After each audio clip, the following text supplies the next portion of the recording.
started just with the 5 o'clock book session, so nothing super formal. So I will wait. Mr. Tenney, if you lead us in our book study. Great. Well, thank you. We're making good progress through the different chapters. Sorry, I should probably do it. Making good progress through the chapters.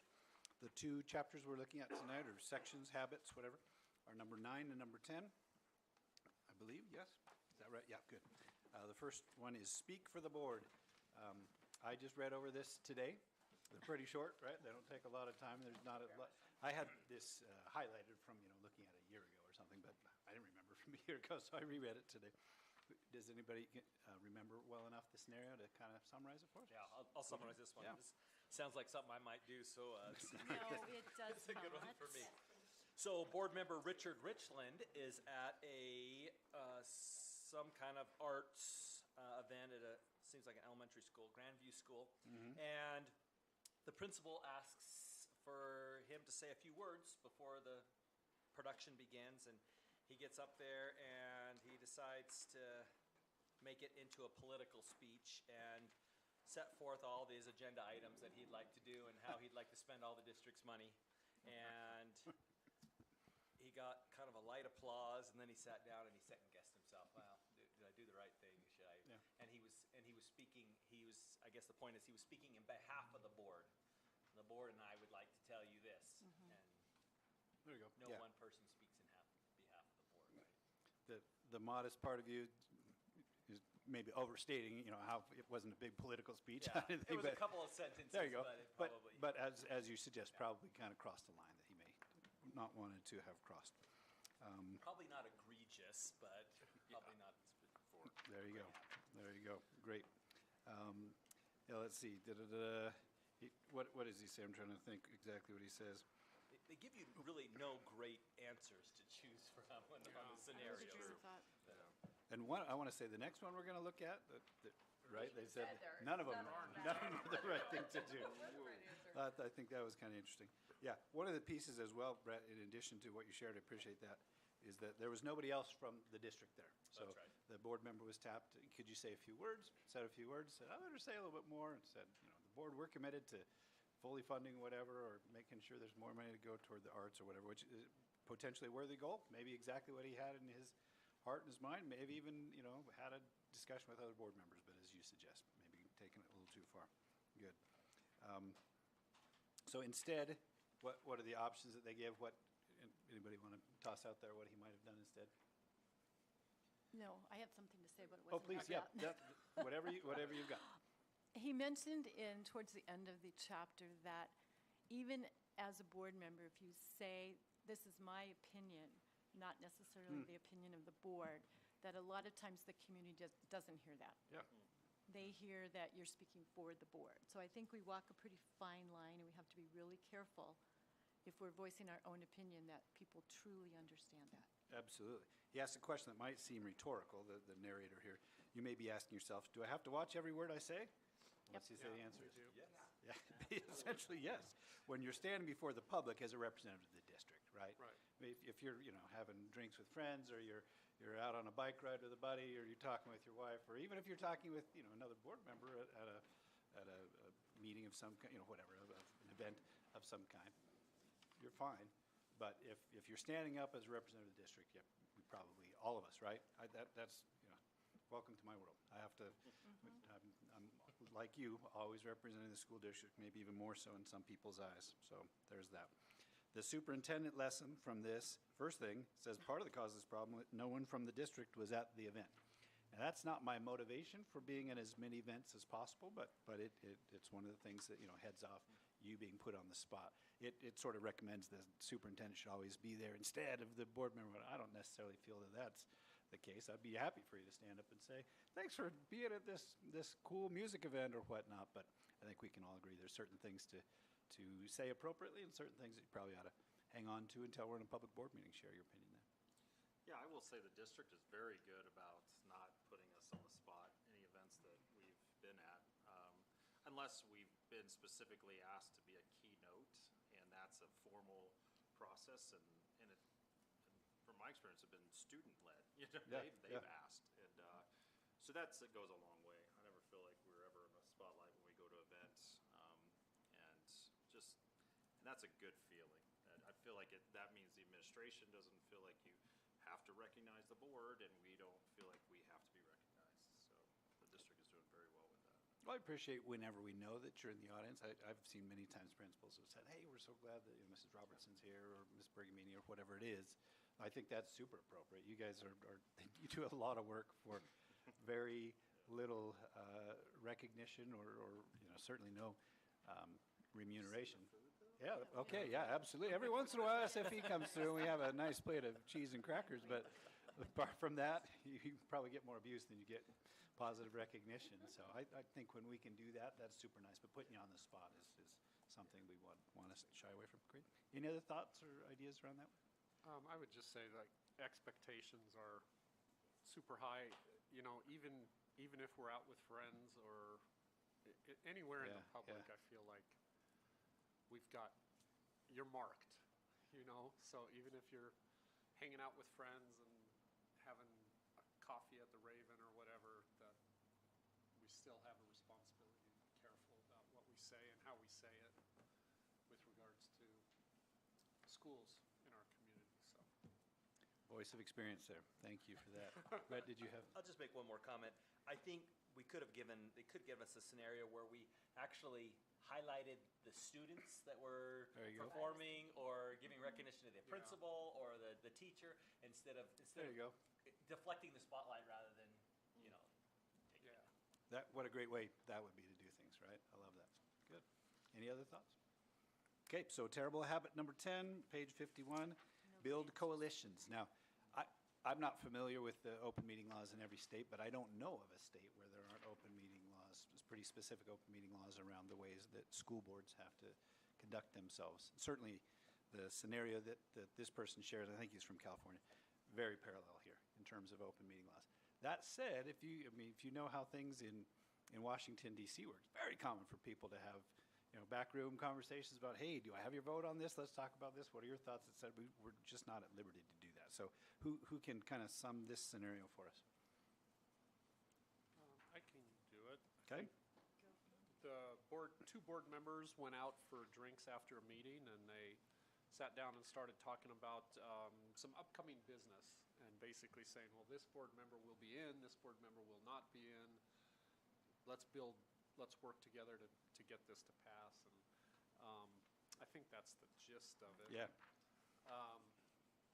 And basically, you're out in public, you're drinking beers, and you're discussing board business. Even though it's not a quorum, still not probably the best idea. Right. Another piece of this that I think is probably significant is at the end of this kind of informal conversation at the pub or whatever, the two board members, one of them decides, I'm going to call one of the other board members, and why don't you call the other board members? So they're intentionally getting 4 people in on a decision outside of a public board meeting. Right. The 2 people piece, you're starting to move toward a line that you must not cross. So you're exactly right, Andy. It's great to be thoughtful and cautious about that. But that it really would be okay if you and Stan went out for drinks afterwards. And you said, hey, there's this thing coming up. How do you feel about the whatever it is? And talk with each other. You're approaching the line, but you're not crossing that line legally at all. But the minute you loop Jane in, or Jen, or Brett in, then you have crossed a line, right? I think is what it's suggesting.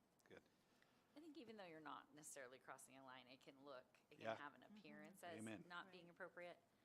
And it Yeah. is something that happens commonly, they said, with this particular couple of people, so.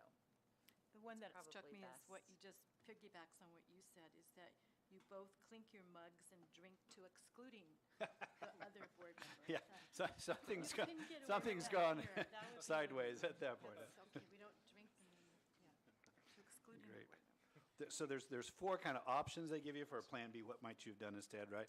Meet at a coffee shop rather than a pub. Well, that doesn't make any difference, right? Next one, invite all the board members to come to the after the meeting get together. We've already talked about why that would not be workable, right? Next one, continue your tradition of meeting with Zeke after meetings, but don't talk so much about school board issues. That's there's a possibility that would be okay, but as 2 or 3 of you have already pointed out, the optics on that are not great, and you're starting to approach a line that we don't want to cross. So there's a couple of things there. And the last one, never talk about school board business to anyone outside of a school board meeting. And they suggest that that's also not appropriate, not good. Why? What are your thoughts around that? I think there is time to anyone. I mean, there are times you're gathering feedback Sure. from people outside of the board, or you might be, like you said, maybe two of us have a conversation on the phone about something, or, I mean, there are times when we do talk to each other about certain items, which is perfectly okay, as long Yeah. as you're not bringing in the third party. That would be okay, and I think one of the key word to hear, never talk to anyone. Right. School outside. You got 68,000 constituents. I sure hope Right. that you're not choosing option 4 and just saying, hey, I'm not in a public meeting, I can't talk with you about that. Right. That's not the way it's Well, supposed and then to it work. would eliminate all of you as well, which Yeah. Sure, I'm the question asker, so yeah, there you go. I definitely talk to all of you on a regular basis. Great. The key thing, right, the key lesson learned, the phrase that we've probably heard lots of times, conduct the public's business in public. If you're conducting business, we do it here. If you're gathering feedback, if you're asking questions, if you're sharing your opinion with one single other board member, no problem there. None of those things is okay, although the last one you want to be thoughtful about, but yeah. And the superintendent's lessons learned here, one of the things I highlighted, informal meetings with board members can help build rapport, but they should not be used to strategize about building a coalition to get a motion passed. And, we've gone out to lunch together to review my goals. Each of you have come by the district office at various times, say, hey, I got a question about this, or how's your day going, whatever. Not only is there nothing wrong with that, there's a lot of things right about that, but it is suggesting if we sit down and say, okay, there's a meeting coming up, what's your vote on this, and what do you think Andy's going to say? That's where we're starting to conduct the public's business in private, and that's what we want to avoid. I gotta say, I feel like more and more in each year that I'm on the board, there's less questions asked. And maybe it's just an example of just the people who are on the board right now. Last thing I want to talk to Brett about is board business. I don't see him enough. When I see Brett, I want to talk about family and things like that. Same thing with Jen and Andy and Jake. And this is the time that we do it. So I find that we are more akin to talk about board business, these days. It's refreshing. Great. Good. Any other thoughts around either of those? Okay. Mr. President, thank you. All right. So we're pretty dang close to time. So a couple minute break, because I do want to start on time just for the public, because we are recording. And so we've got just 2 minutes. So if you want to grab something, you may, and then we'll start promptly at 5:15. We're gonna hear a little bit later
To call to order the governing board meeting of Prescott Unified School District, starting at 5:15 on June 17th. We will welcome everybody.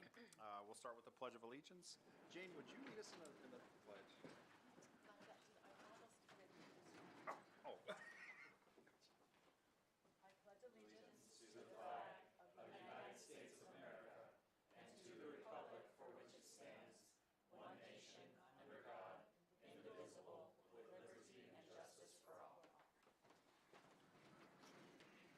Thank you. All right. Last 2 words there.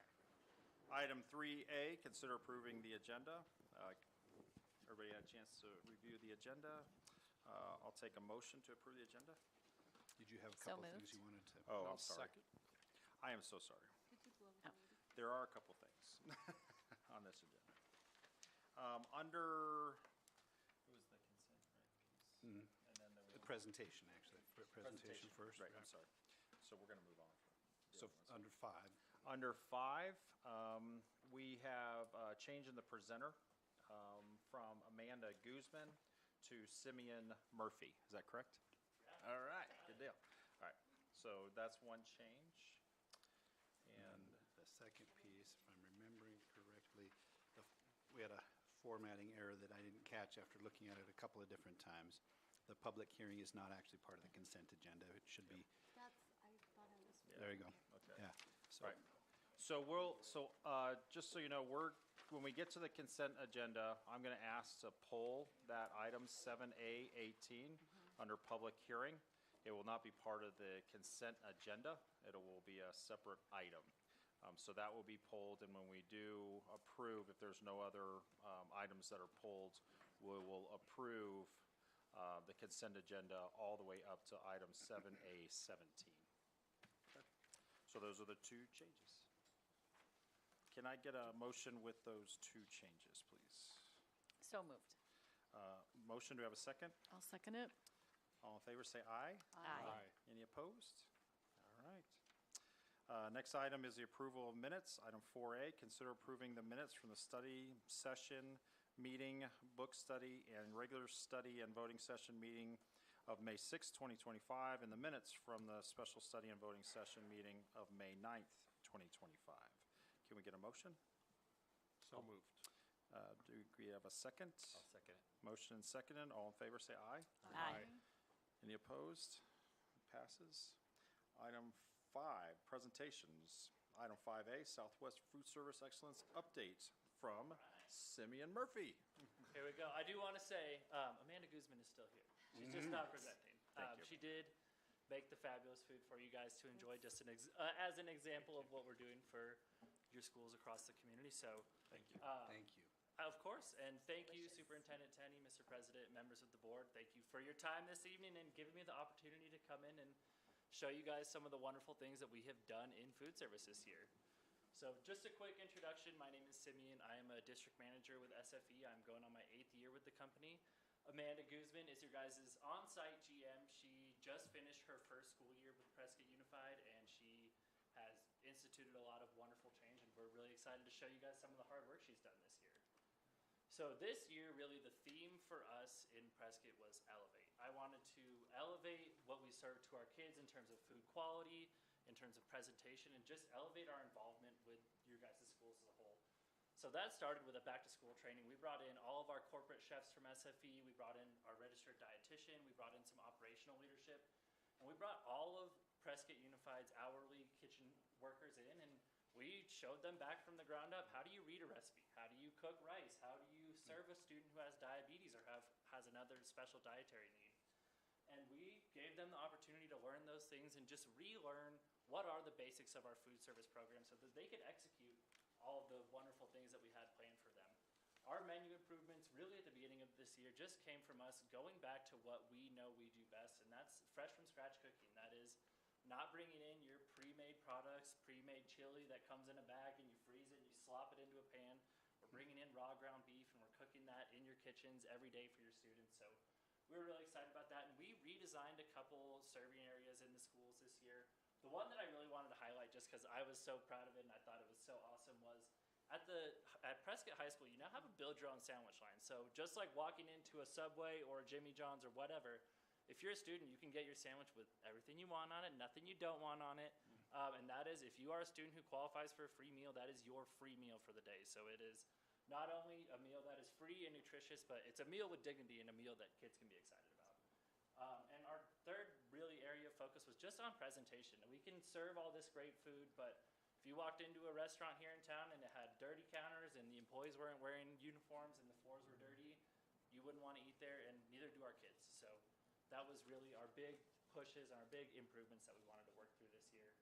So those all led into our student engagement efforts. We did a lot of work to gather feedback from your students, and we'll kind of touch more in depth on that in a little bit.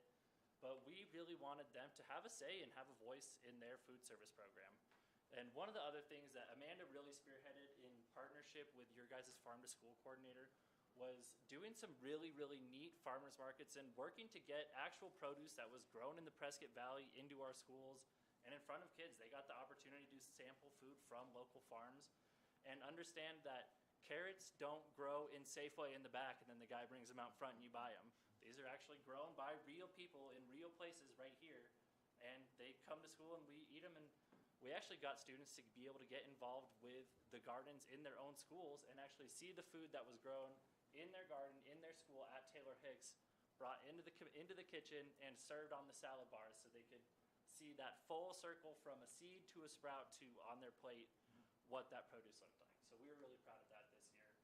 And some more in depth on the student surveys, I truly personally believe that that is 100% how we should be driving our program.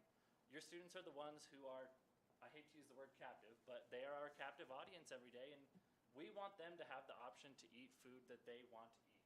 So we're surveying them twice a year, trying to find out what drives them, what will make them make the decision to either eat lunch with us or ask mom and dad or somebody from home to pack them a lunch or give them something to bring.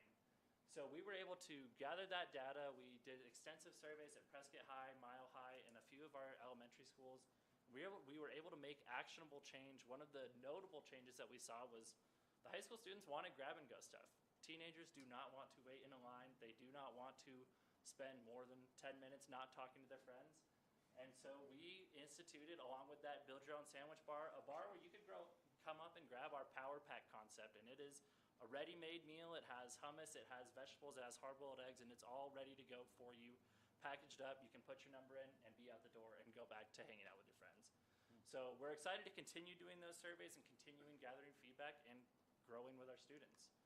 And so our second group that we really, really valued, and I realize that these questions are extremely small on here, so you may not be gathering the same level of information from this, but the feedback from our principals. They are the ones who are in our schools every day. They are the ones who, if parents are not happy about food service, are unfortunately fielding calls from those unhappy parents. So these 4 questions that I really wanted to highlight for you were revolving around the taste of the food, the variety of the menus, the consistency of the menus, and red and blue means good or excellent on these. So we were just really excited to see that principals are happy with what we're doing. They are seeing, as you can see in these overall questions, the overall satisfaction, they are satisfied. Now, not everybody rated us excellent, and that is our goal. So we are not saying that we are resting on our laurels and ready to count our successes and go home, but we think that we have driven to a really positive place for our food service program, and we're ready to continue driving. So one of the other things that we were really proud to do was just get back involved in our school communities. We've felt since COVID, a lot has been lacking in our school communities, and that's not just in Prescott, that's in all of the accounts I work in. And so we offered, just as a thank you for our 12-year-long partnership with Prescott, we offered every single school a complimentary catering for their entire staff, teachers, anybody who works in that school building, whatever the principal chose to schedule it. Some of them did it for the beginning of school year, for those back-to-school trainings. Some of them did it around the holidays. And it was just so nice to be able to see teachers and staff coming together and enjoying a meal, not having to worry about who paid for it or where it's coming or who they have to send a thank you note to on the PTO. It just came from the food service department and really just highlighted that we appreciate the partnership that they do and everything they do for the kids, and we wanted to give back to them. So all of these wonderful things and participation and everybody feeling great about the program is nice, but the true bottom line is your school food service fund viable? Is it funding itself? And the answer is yes. And we have seen more growth outside of a COVID year in Prescott than we have in any other year since SFE has been in partnership with Prescott. As you can see, our total revenue went up 17.7% compared to last year. So that is a huge increase, and that is the vote of the students. The students every single day, they tell us whether they think we're doing a good job just by coming in and eating with us or choosing to eat some other food. So those numbers speak for themselves, and those numbers are going to be used to continue to drive our program. The state of Arizona will not let you carry unlimited cash in your food service fund. They make you invest it back. So we have been working with, or I should say, Amanda has been working with Chris Moody and your guys' maintenance department to help make these investments count. So you can see just a few examples of what new equipment we're purchasing for your guys' kitchens. Some bread proofers so that your cafeteria staff can continue to make that fresh bread that the kids love.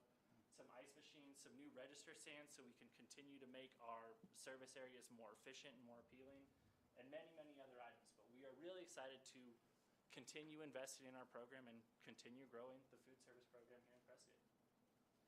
And so looking forward into the future, we're going to continue to focus on that student feedback, allowing students to drive their food service program and tell us what they want to see. We're going to continue focusing on food quality, customer service, and presentation. And now that Amanda has had a full year in Prescott and she's gotten the chance to get her sea legs under her, we are really excited to roll out some of our awesome value-added programs, our roving chef program, which gives students the opportunity to come in the kitchen and learn about safe food handlings. Why do we wash our hands? How do we read a recipe? And then she's also going to be continuing that farmers market piece and those cafeteria education pieces, being able to offer teachers, schools, nutrition education pieces so students can learn where their food comes from and what the food we eat affects their bodies. So thank you guys. Thank you for your 12 years of partnership, and thank you for your partnership in the future. And if anybody has any questions, I'm happy to answer them. I have one question Yeah. and then one comment. Where are we on pizza? On pizza, would you Are care we to still expand on doing that? it every week in the elementary schools? Yes. With the, okay, every Friday Every is Friday. pizza day? Okay. And how is the quality of pizza compared to 30 years ago? I mean, When I ate it at a Abayaja? So it's all 100% made in the That's what I cafeteria. needed It's all to made know. from scratch. I would say next year you pick a Friday and you can Okay, have some I pizza will on do ice. that. I will do that. And the other comment I had was your quote about meals with dignity. I had never really thought about it that way, and I think that's a pretty high bar to reach, and I think it sounds like we're getting there, and I really appreciate the words meals with dignity. Thanks. It's kind of cool. So Pizza Friday, got it. Absolutely, it's on us. I will be there. it really is good, I'm telling you. You get barbecue chicken pizza, I mean, it's good. I used to love Thanksgiving. Do you guys still do a big? We still do Thanksgiving too. As a teacher, Yes. I love that. The mashed potatoes were so good. So you had mentioned something about students or teachers with special dietary needs. What, can you kind of go over, if you can, kind of the approach that you take if somebody comes in and says, I have this, I'm allergic to this type of food. What can I get? Absolutely. So our requirement from the USDA first is we have to ask for a doctor's note, right? And we have a specific dietary form that the doctor will fill out and say, little Andy, he can't eat nuts, and here's what an acceptable replacement is. And so once we have that note, we can go outside of what the USDA calls a meal pattern. So the meal pattern says, I have to give you cow's milk, I have to give you a certain amount of meat and grain. But if you give me a doctor's note that says you can't drink milk and your doctor would like you to drink juice, that's exactly what we provide. Okay. So if a child or a parent came to you and said, I don't want my child eating gluten, what type of, are there options for them at every meal so that they don't have to miss something that you offer? Yeah, so if it's like a documented allergy where If it's not something like documented, let's so say if it's it's not not documented, that becomes more complicated because the USDA does require that we serve grains with every meal. Okay. But we do have meals that are definitely gluten sensitive where you can remove that grain fairly easily, whether it be a salad where the grain is a roll and you can remove that dinner roll. And our online menu system actually allows parents to go and filter out allergens. So if your child is, or you don't wish your child to eat soy, you can filter out and it will put a strike through every menu item that contains soy. Okay. So Okay. there's tools out there for our parents. All right. here. Thank you. Yeah. Question? Very impressive, Me All too, right. I'm very impressed. 12 years. Yeah.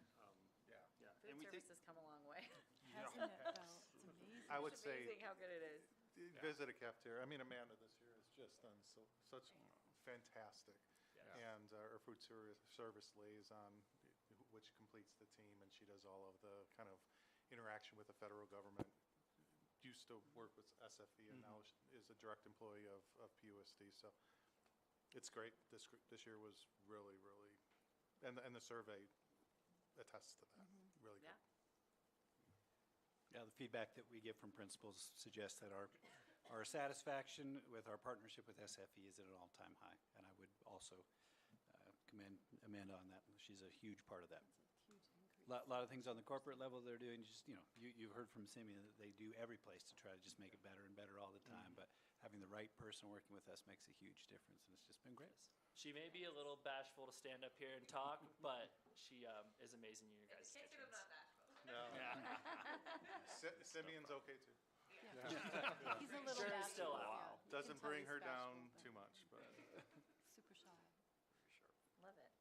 Well, thank Well, you. thank you guys. Thank you for your time. So great. Thank you for the food. so Thank you. much. Yep. Great. All right, moving on to information items only. Item 6A, summary of current events. Mr. Denny. Okay, so it's been about a month and a half. Thank you, Simeon. Thanks, Amanda. Bye. Thank you. About a month and a half since we've met together. We've had a handful of really neat things go on. One is that, the sports seasons for spring sports wrapped up, a lot of success across the board, and I think I've shared with you in board meetings, but one thing we wanted to highlight was another state championship, and the first one ever from our girls' track team at Prescott High School. So pretty exciting, and that was the group right there that brought all the points home. So real proud of them. I was at Granite Mountain. I frequently in schools. I noticed a couple of things. I was in an ELA class, 5th grade ELA class. Kids are 10 years old, 11 years old. And they were reading A Midsummer Night's Dream by Shakespeare. There was a lot of front loading with here's the context, here's what you're going to hear, here's why people say things a certain way, and it was delineated better than a real dense old Shakespeare book might have been. But I was like, holy smokes, we have our 10-year-olds reading Shakespeare. This is pretty high level stuff, and it was cool to see their comprehension of it, and they were exposed to that type of language that has been foundational to the way that we see things today in many respects. Another thing that I saw in a hallway that I thought, this is cool, I'm going to take a picture, was a whole range of essays that I think maybe the same class or maybe a different ELA class, English Language Arts class, had written. And here's just one example of them. They'd clearly been given a range of topics that they could choose from, and were requested to do some research and then make an argument around one point or another. And here's one example of a student who said we shouldn't have cell phones in school, like as is the case at Granite Mountain and pretty much all of our schools and classes, all of our schools during class time, and made some pretty well-formed arguments about it. So I want to share that with you.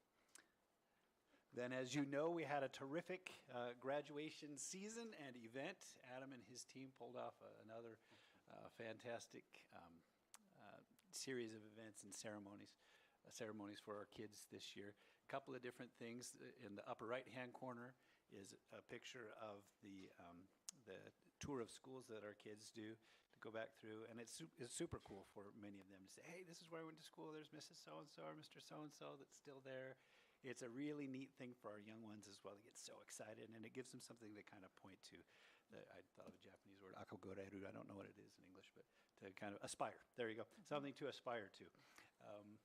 That is pretty cool, and they do that every year. Senior celebration tour, we call that. And at the end of that, the kids who participated, this is not our entire graduating class, but Adam, 85, 90% maybe of the kids who walked with us chose to come that day. There they are on the courthouse steps, and then we did something I'm not sure if we've done before. Adam asked if the kids who had been with us K through 12 in PUSD could gather on the steps, and we took a picture there, and I counted earlier, and man, I think I counted 57 kids in that picture who had been with us K through 12. That's pretty remarkable out of about 330-ish graduates. Wow. So I thought that was pretty neat. I want to share that with you. And then, actually, if I can, I'll dish this off to Kelsey. Every year we have a district leadership team retreat over the summer where we get together. We try to be in a venue that we're not typically in. We don't usually hang out in bars at 8:30 in the morning, but in this. Yeah, it sort of looks like we all just came out. There you go. It's just coming out. Okay. Anyhow, this is part of our DLT team.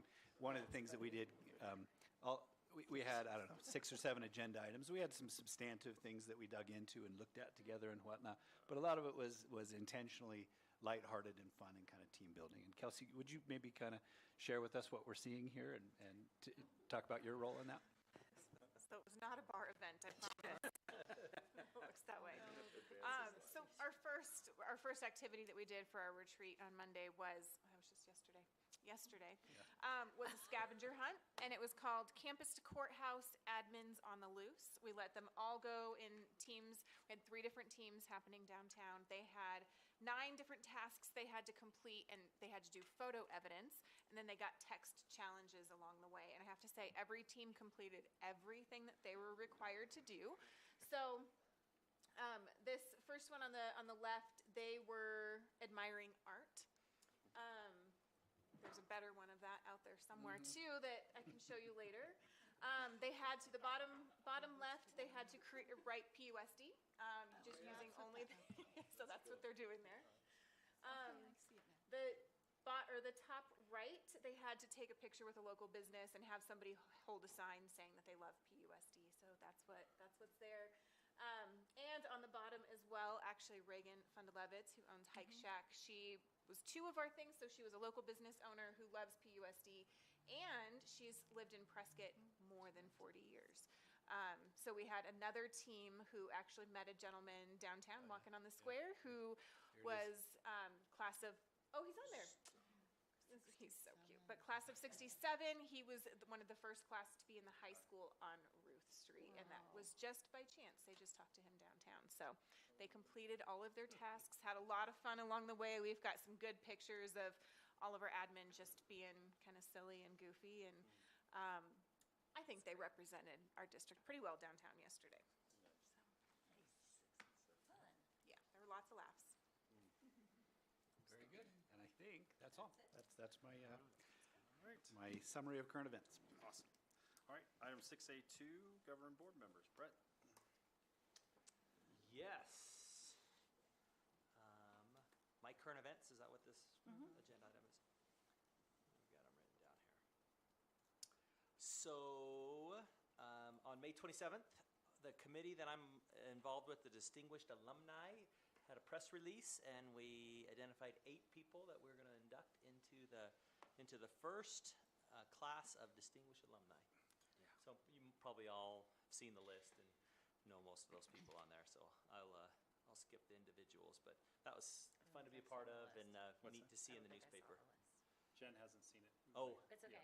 would you like me to read it to you? I think so. 'Cause Jen- Okay. Sure. You can read the Courier as well. Abby did a feature article on it Yes, for us. yes, So. thank you. It was a great A little article. behind. So in alphabetical order, Ken Bennett, Robert Brutinel, Michael Fan, LaGuardia, how do you say his first name? Fiorello Fiorello, LaGuardia. means little flower, of course. Ernest Love, Chris Mays, Patty Rummage, and Kathy Shishka. Ah, great group. Some really neat individuals that are all very deserving. So that was fantastic. May 20th, there was an award ceremony for the seniors who were receiving scholarships. I think I saw all of you there. We were all there. Very impressive. $12 million in scholarships. Yes, Is that the number that that I wrote down? And 200 grads received some kind of recognition or award that night. It was great to see the students being recognized. I loved to see the community coming together and the excellence at PUSD. And then on May 18th, I attended the baccalaureate with many of you, which was inspiring. Amanda Chartier did a fantastic job again this year. And I love that we have a senior class-led religious event that is non-denominational and faith-based. It warms my heart every year to attend that. The music was fantastic. The messages were inspiring, and I really appreciate that event. I'll let somebody else review the graduation since I was absent, and I apologize for that. We noticed. No, I figured nobody would notice. We I thought I mentioned would you. recognize. We recognize. We thought of you. We had an empty chair. Yeah, we left a chair. We left a chair. Was there an empty chair up there? Nobody pointed it out. These guys are giving you a hard time. We're giving you a hard time. We missed you. And then I visited Granite Mountain Upper Elementary School and checked in on the summer school. There was about 76, the staff probably knows all these numbers, but about 76 students registered for summer school. and they have about 52 of them attend on a daily basis. And they're in their last 2 days of their experience there. And Michelle, welcome. I think there was a new addition to her family since I saw her last. Congratulations.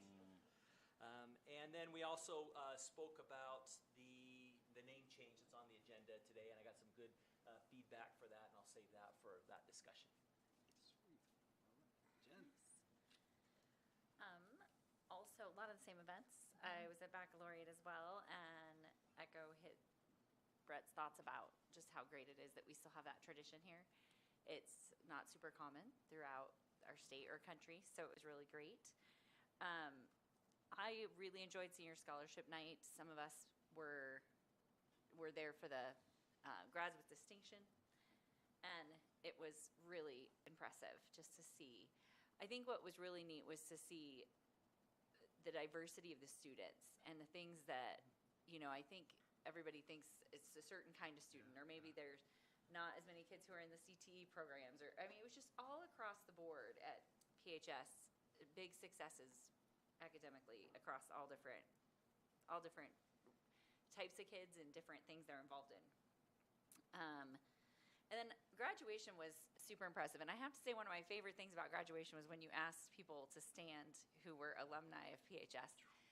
And it's crazy in our little town when the whole, there was a lot of people there. Yeah. I'm always shocked at all of us, that are alumni, but also just the parents of our kids, and it's really impressive. I just think it speaks a lot about our community and how much people love our community because they either stay here or come back and want to raise their own kids in our school district. So it was pretty cool. And this summer, my son is playing football, so we're at PHS every Monday, Tuesday, Thursday. And I have to say, it feels like dropping kids off on a school day. It is so busy at PHS this summer. I'm like, what is happening that I wait in line to drop off my child in the summertime? It was crazy.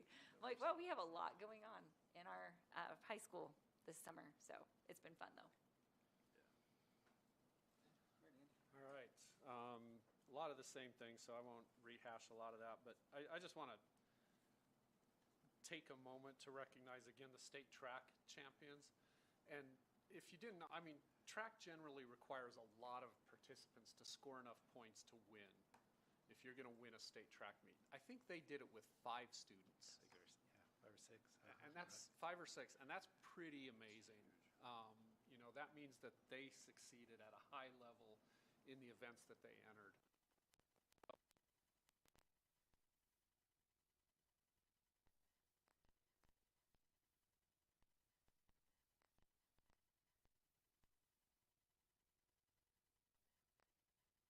I attended as well, and both said those were fantastic events, really well done. I also was able to attend the ASBA Summer Leadership Institute just a couple weekends ago, and we held a Yavapai County meeting at that, which was attended by the 3 of the board members from Mingus Union School District, as well as the superintendent, and nobody else, but it was fine. I do want one quote that I think we can look at. I think this really sums up what PUSD is social prosperity, is where people work together courageously. When people work together courageously, their potential is unlimited. And that kind of summarizes to me what we do in PUSD. With all the challenges we face as a rural district and the money issues we have, I think people work very courageously here to do a great job for our students. So that's my report. Well, Stan and I have had our thunder taken, I think, here, because we all went to the same thing. I would like to make one comment about scholarship night, though. When my kids went to PHS, we held it in Ruth Street Theater, and I liked it. It was wonderful. But what I like about the way we do it now is that the kids have a chance to speak to the people who gave them the scholarship and not just shake their hand. They can talk about it. They can talk about what their dreams and goals are as they get older. And it's also a wonderful opportunity for board members to walk around and actually be able to thank the supporters, that they're supporting our school districts. And oftentimes, we didn't have a chance to do that. So I appreciate that. I was the only member on the stage graduation night who was not a PHS alumni. So, and I'll never be part of the distinguished alumni group because Not in this so school district. little left out, but not that bad because my kids all went to it. But I thought it was pretty amazing. Again, the number of alumni parents that have come back, and then all of us on the stage, with the exception of me, were PHS alumni. That's amazing, amazing, because that Our means we've faculty section, a lot. stood. yeah, our faculty a lot. section, we've all stuck Yeah. with it and throughout the years, and that says a lot about the community that you live in and that you represent, and I'm just proud to be a member, an Even there- honorary member. Yeah. Even though there's another school, as Brett suggests, that can claim you as a distinguished alumni, we can't. Your relationship with the district is far from tenuous, having taught with us.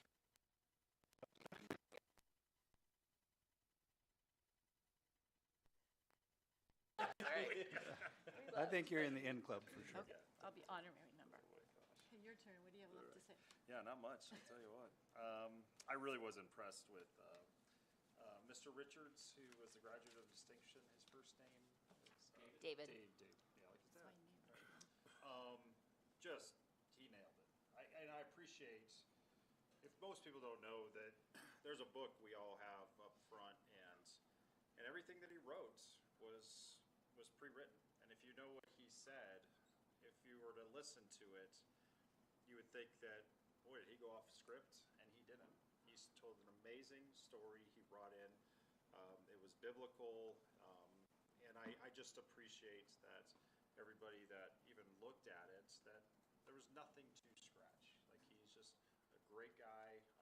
He spoke very well, obviously a great speech, but all the words in it. I just think that sometimes in the country, you think that school districts don't do this and that, but we still hold true to our faith and what we believe in, and to have a baccalaureate. I mean, it's just very impressive. So, well said, Brett, what you said about the baccalaureate, but he just nailed it. So, and to represent the largest group of graduates of distinction, and for him to be able to get up there and speak like he did was amazing.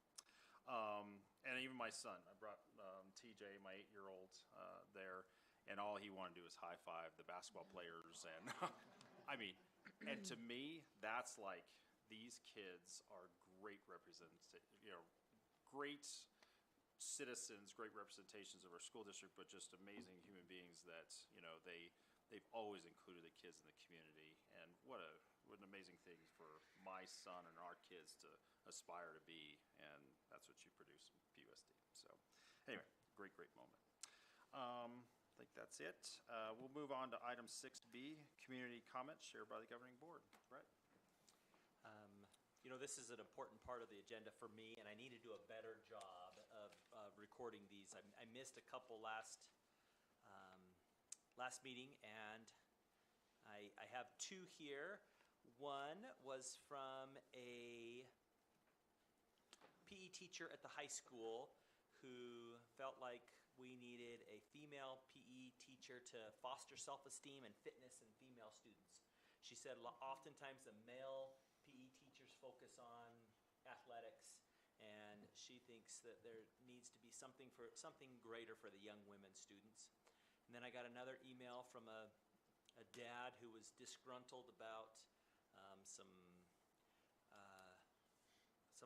bias in his teaching about political leaders in our country, and was concerned that the grades weren't getting in on time.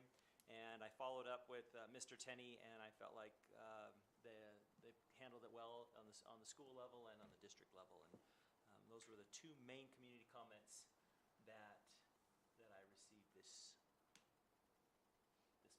month and a half, I guess. All right, Jen?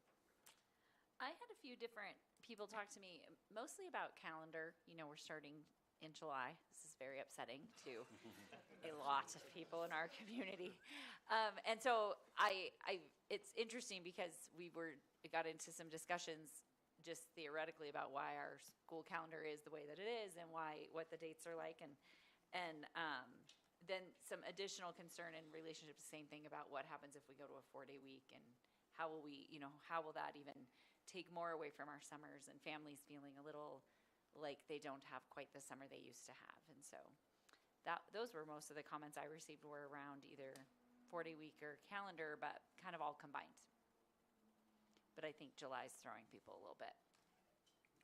Yeah, last day of July. I know, it's July 31st, July. but nonetheless, they see July and Yeah, it's crazy. panic. Andy? Nothing really other than the same kind of feedback that Brett mentioned from the PE teacher. And as a former or never a teacher, but a PE educated teacher,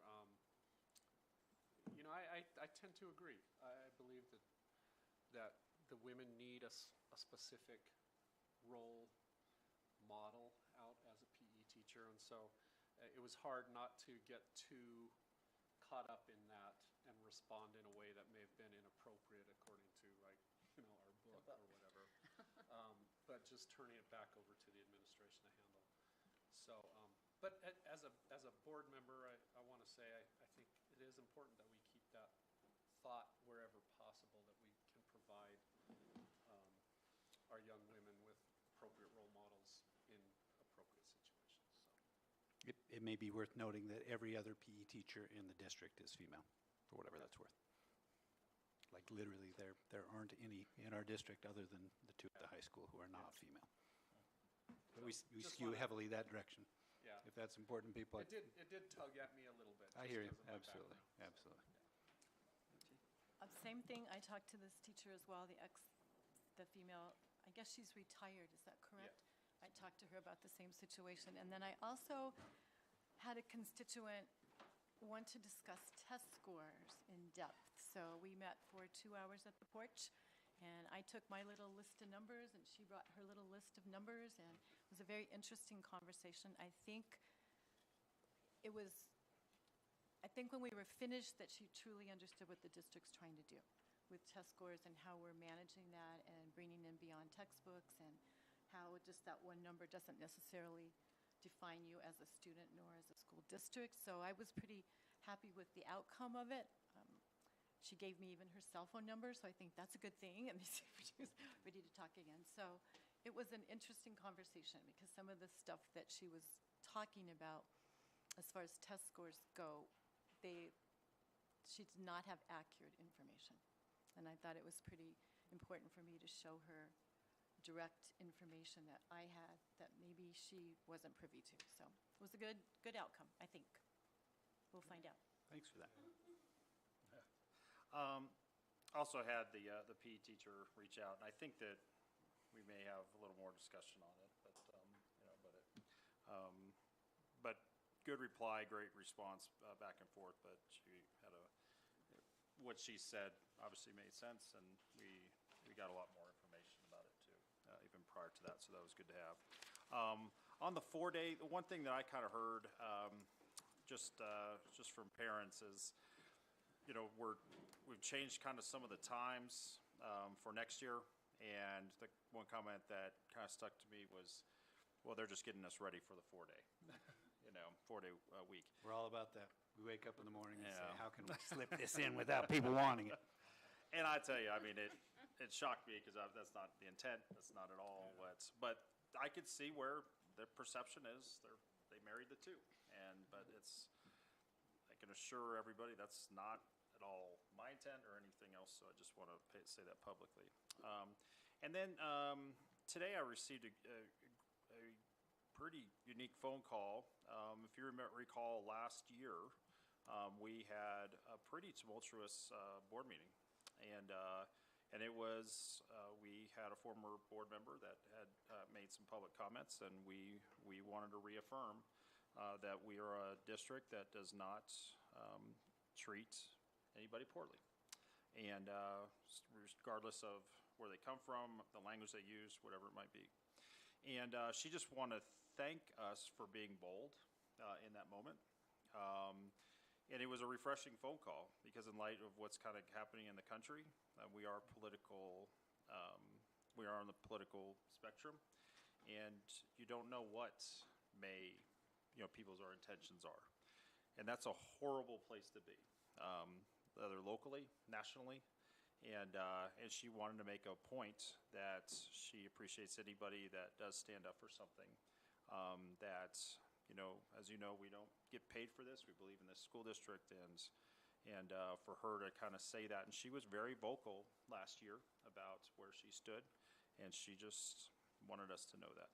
So, and I wanted to relay that to all of you as well. All right, so we'll move on to item 7. So consent agenda. Are there any items we'd like to highlight or pull before I talk about the last one? I would like to pull temporarily 7.A.2 Okay. about donations, so we can recognize them individually. Okay. Any other ones besides the last one? Okay, and then I'm going to pull item 7A18, public hearing. I'll pull that from the consent agenda. So I'll let Jane, if you want to highlight yours first. All right, donations this month. I think it's always important that we recognize donations from the community because we wouldn't be able to do what we do without them. So Matt Forrest gave a check in the amount of $60 for childcare. We had a donation from the Harold James Family Trust in the amount of $10,000 for 5th grade camp. We had a donation from the PUSD Education Foundation, a check for $500 for outdoor education. We had a donation from the Lutheran Women's Missionary League, a check for $500 for the Family Resource Center. We had a donation from the Frontier Rotary Charitable Fund, a check in the amount of $7,200 for Discovery Gardens tuition. Another donation from the Rotary Charitable Fund.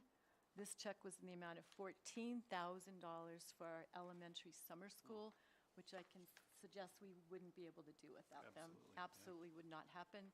And finally, a donation from the Kiwanis Club of Prescott in the amount of $300 for our fabulous PHC Junior ROTC. So, thank you, donators. We Awesome. couldn't do it without you. All right. If there's no other items, I'd like to, I'll make the motion to approve the consent agenda, items 7A1 through item 7A17. Can I get a second? I'll second. Motion seconded. All in favor, say aye. Aye. Any opposed? All right, consent agenda through those items pass. We're going to do a separate agenda item, item 7A18, public hearing. Do we have anybody from the public? Okay. So we're not going to go into a public hearing. So we'll move on to item 7B, and that's study and voting session. First item is 7B1, consider approving proposed budget for 2025-2026. Mr. Moore. All right. You all got to have time to look at the budget document, which is, clear as mud. So I know there's no questions, Except for and Jen, we're ready for that's the vote. her easy reading time. There are a few things. Really, when it comes down to the proposed budget, it allows the public and the community to view it, and then the next governing board meeting, which has to be 10 days after this, more than 10 days after this one, but before July 15th, have you vote on adopted budget. They don't change, but it allows on July 1st, when we have our meeting, for folks to come and speak to it if they want to. Really, what this document does is it really sets the thresholds for all of our different types of funds when it comes to potential spending capacity next year. Really, what I do is I look at, for a lot of the pages, I look at what we spent this year. For a lot of our funds, I ask the grants department, what are we seeing our allocations going to be, if, let's say, Title I next year, and how much carry forward do you think that you'll have at the end of what our encumbrance period? We can pay bills all the way up to August 30th for this year. So anyway, they give me the number, and that's what I put in. And so it shows what our spending capacity in Title I, which is Fund 110, is. And we have like 46 different funds in that document in front of you. The big ones are our maintenance and operation budget. I'll speak a little bit to that because our maintenance and operation budget, our district additional assistance, which is our capital money, and then some transportation is what our taxpayers pay for. And this document actually really will set our tax rates for this upcoming school year based on an absolutely educated, what word do you want? It's not a guess, it's estimates of how many kids are going to show up on July 31st and actually continue to stay enrolled through the 100th day, which is like January 17th. So the crystal ball says this, and then we input the numbers, it goes through a formula, it sets how big our M&O budget is. District additional assistance, the capital money, is actually based on the prior year's ADM, which is what our M&O used to be, but then they made it current year funding. You put all that into a lovely calculator, and it really shows our tax rates. And if you're wondering when it comes to the comparison, is our tax rate actually went down approximately 34 thousandths of a percent for our taxpayers. Now, unfortunately, or fortunate for our taxpayers, our Prescott's assessed value went up 7% last year.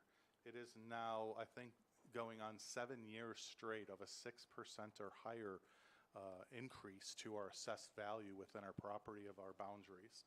So, yeah, and really what that difference is if you had a house that was assessed for $350,000 and it was assessed the same last year, apples to apples, they would pay about $11.80 less on their tax bill for PUSD. So that's what's on the cover page, and then you get into all of the pages. There is, Jen, if you notice, actually on page 2, 4, and 5, they compare the previous budget year to the current budget year. Page 2 is our M&O budget. Page 4 is our 301, or they call it the Classroom Site Fund. It's the money that goes to teachers. Page 5 is our DAA, our capital. Something different happened this year. They actually had us estimate what our carry forward will be in 14 months from now, and had us pull out that prediction and then distribute the money. Prior to this year, you actually distributed all of the money that you believe that you would have throughout the year, including your carry forward at the end of the year. So it actually inflated the numbers. So if you compare last year to this year, you're going to see minus 7% budgeted, minus 11% budgeted, minus 14% budgeted. It's because our carry forward is no longer distributed within the table. Any questions on that? I don't know if I explained that really well. Andy? I saw the budgeted carry forward on page 1. Yes. So you're saying on page 7 of this document is? If you look at page 2, which is our M&O distribution, in the lower left-hand corner, you'll see where it says, you see carry forward, and I think I put 2.2 million or something like that. Yeah. Did you see that? Previously, that 2.2 million would be distributed in the table above, essentially inflating those numbers. Okay. And so, and on page 4, which is our 301 money, I put something, I think it was 700 or 800,000 as the carry forward, before they would have us distribute that in the table above, which actually inflates those numbers. Okay. Because last year they had us distribute it, this year they had us pull it out. It looks like we're budgeting less, but we're really not. And I wanted to make sure that you guys were aware of that. Okay. The last thing, these are preliminary forms because the legislature has not passed the budget yet. There is a 2% statutory increase to what a child is worth, but there are provisions in which the legislators don't have to give that. And it has to do with what percent of education is of the general fund's percentage. And so the Auditor General said, we're not putting that in these forms. For Prescott, that's problematic because 100% of our M&O, DAA, and transportation comes from our taxpayers. If we don't have that 2% in there, we're undertaxing. And then when the legislatures do pass a budget, and they do have the 2%, we've already passed our budget and the tax rate set.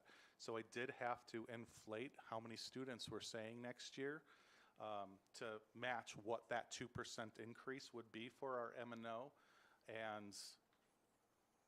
And when we get our final forms, we'll have to do a budget revision in September, and I'll have to pull out those students that I inflated. For 200 districts, this is not an issue. For about 8 of us, 100% of our money comes in those funds from our taxpayer base. Because the legislatures haven't gotten their budget passed, it impacts us significantly. And so I did have to say that we were having more kids come to compensate for the 2% increase that is not part of this template. Does that make sense? That We're was a trying to mouthful. land on the appropriate tax rate that we assume that we'll be at. Yeah. Once the legislature pulls their stuff together and gets things And passed. essentially, hopefully really in the what I next did 7 was, days. I usually budget about 30 students more than the previous year. Because we don't get money from the general funds, if we don't tax enough, we better have it in the treasurer's office from prior years. And so what I really did is I took what a child was worth, I increased it by 2%. I put those 30 kids more, saw what the bottom line of our revenue was, changed it back, and then increased the students so that the number matched. And then when we do it on the official forms, it'll be really close. That's really the comments on the budget. If you have any individual ones from anything that you saw, Annie would love to answer the questions about it.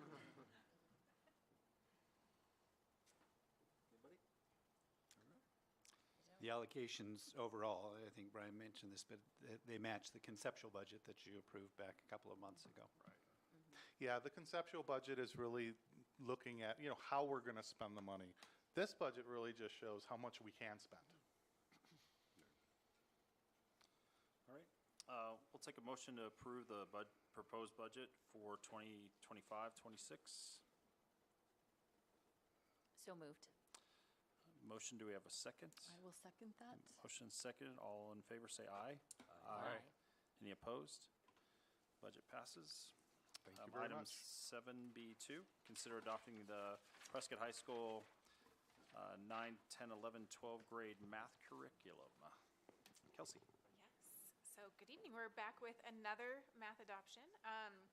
So tonight, I just want to do a quick reminder of what it was that we're asking you to vote on tonight. So what our process is. You can go ahead and skip. Just as a reminder, we do have 7 different high school courses that we were looking at curriculum for. And 2 of them are AP courses, so they're higher level math courses. But this covers all of the courses that are offered at Prescott High School, except for some dual enrollment courses that use a text aligned to whatever happens in the college setting. So again, why are we adopting math this year? Why were we looking at high school math? It was because the last adoption that we had was in 2017, and the only thing that was available to us at that time were free curriculum options. And we did find one that was great and got us into at least the Common Core era. What we're using before that was not aligned with Common Core standards. But there were some pieces that were missing, particularly around instructional strategies and an instructional routine. So it's that support for teachers, and then the alignment between courses. So between algebra, geometry, algebra 2, and then setting students up for future levels of math courses. So our timeline here, we began this work last July and August by looking at and deciding which curriculum we were going to review. We had 2 different meetings in August to look at what are our options, what do we want to narrow it down to, so that we could decide what we were going to pilot. Then in October, we had our final meeting where we made our decision around which curriculum we were going to pilot, and then piloted 1 curriculum for quarter 2, and then 1 for quarter 3. And then March 27th and April 2nd, we actually had 2 of our last meetings, because on the 27th of March came together and there wasn't a definitive answer. Not everybody felt comfortable one way or the other. There were some gaps. So we went back to one of the curriculums we had looked at originally. And after they had spent a lot of time working with standards and analyzing curriculum, they landed on, especially for algebra, geometry, algebra 2, Envision. And the reason that they had eliminated that originally is because they did think it was a little too tough. But once they went back to it, they decided the level of rigor is right, and it's easier to adjust down than it is to adjust up to make things more challenging. So just a reminder, also our committee was comprised of 12 different members. So we had teachers, administrators, 3 parents and community members who all were in the math field in some sort of way, so they had a good solid understanding of math. And then we had our instructional coach at the high school who was there as well. So after almost a year's worth of work to review curriculum, pilot, and analyze that pilot, these are our final recommendations for you. It has spent the last 65 days on display here at the district office, and there was an online option as well, and we did not have any community members or parents review that. No, not online or in person. So yeah, no community feedback for you. Do you know if anybody looked at the materials? Yeah, we asked people to at least sign in if they come Okay. to look, and nobody has. If Wow. they looked at it online, I'm not able to Yeah. see that part, but Okay. definitely nobody gave feedback, and then nobody came in person to review Okay. that. Interesting. Yeah. But again, for a year, Math is we've had boring. all those meetings, we've had a lot of public notice. And all of the meetings are open to the public. They're posted just like a board meeting, so everybody has an opportunity to participate. Yeah, and there were great community members that were involved as well. They were, Yeah. yes. Kelsey, I should have probably asked this the other day last month when they were here, but I was wondering, when you guys went back to Envision, do you feel like you had an opportunity to pilot it pretty well in that last little bit of time? I know it wasn't a lot of time left in the school year, so what did you guys feel about the piloting of that program? They ended, so I'm looking right at you, and there's I know, the sun in my is eye. brutal Not for you. squinting at you. But they had about a month to pilot these materials, and then they looked forward and backward as far as what they missed. What I will tell you is we've also had groups of math teachers working this summer to really look at that alignment and their pacing for next year, and they've been looking at particularly Envision and some of these other texts as well during that time. And all of the feedback that I've gotten is they're really excited about what they're seeing and what they're able to put together. So they're even more confident now that they're looking at planning and pacing their entire year out. So great question. Did we have an opportunity to talk with other districts that have adopted Envision, for example? To You know see what, I how it's have- going with them? I have not. Nope, Envision's okay. been around a very long Very long time. time, because I taught it decades ago here. Yes, it looks different, a little bit different than bet, it does. They've just really updated it. And a lot of really relevant opportunities for students embedded in there now, which is a part of what our high school teachers liked so much about that content.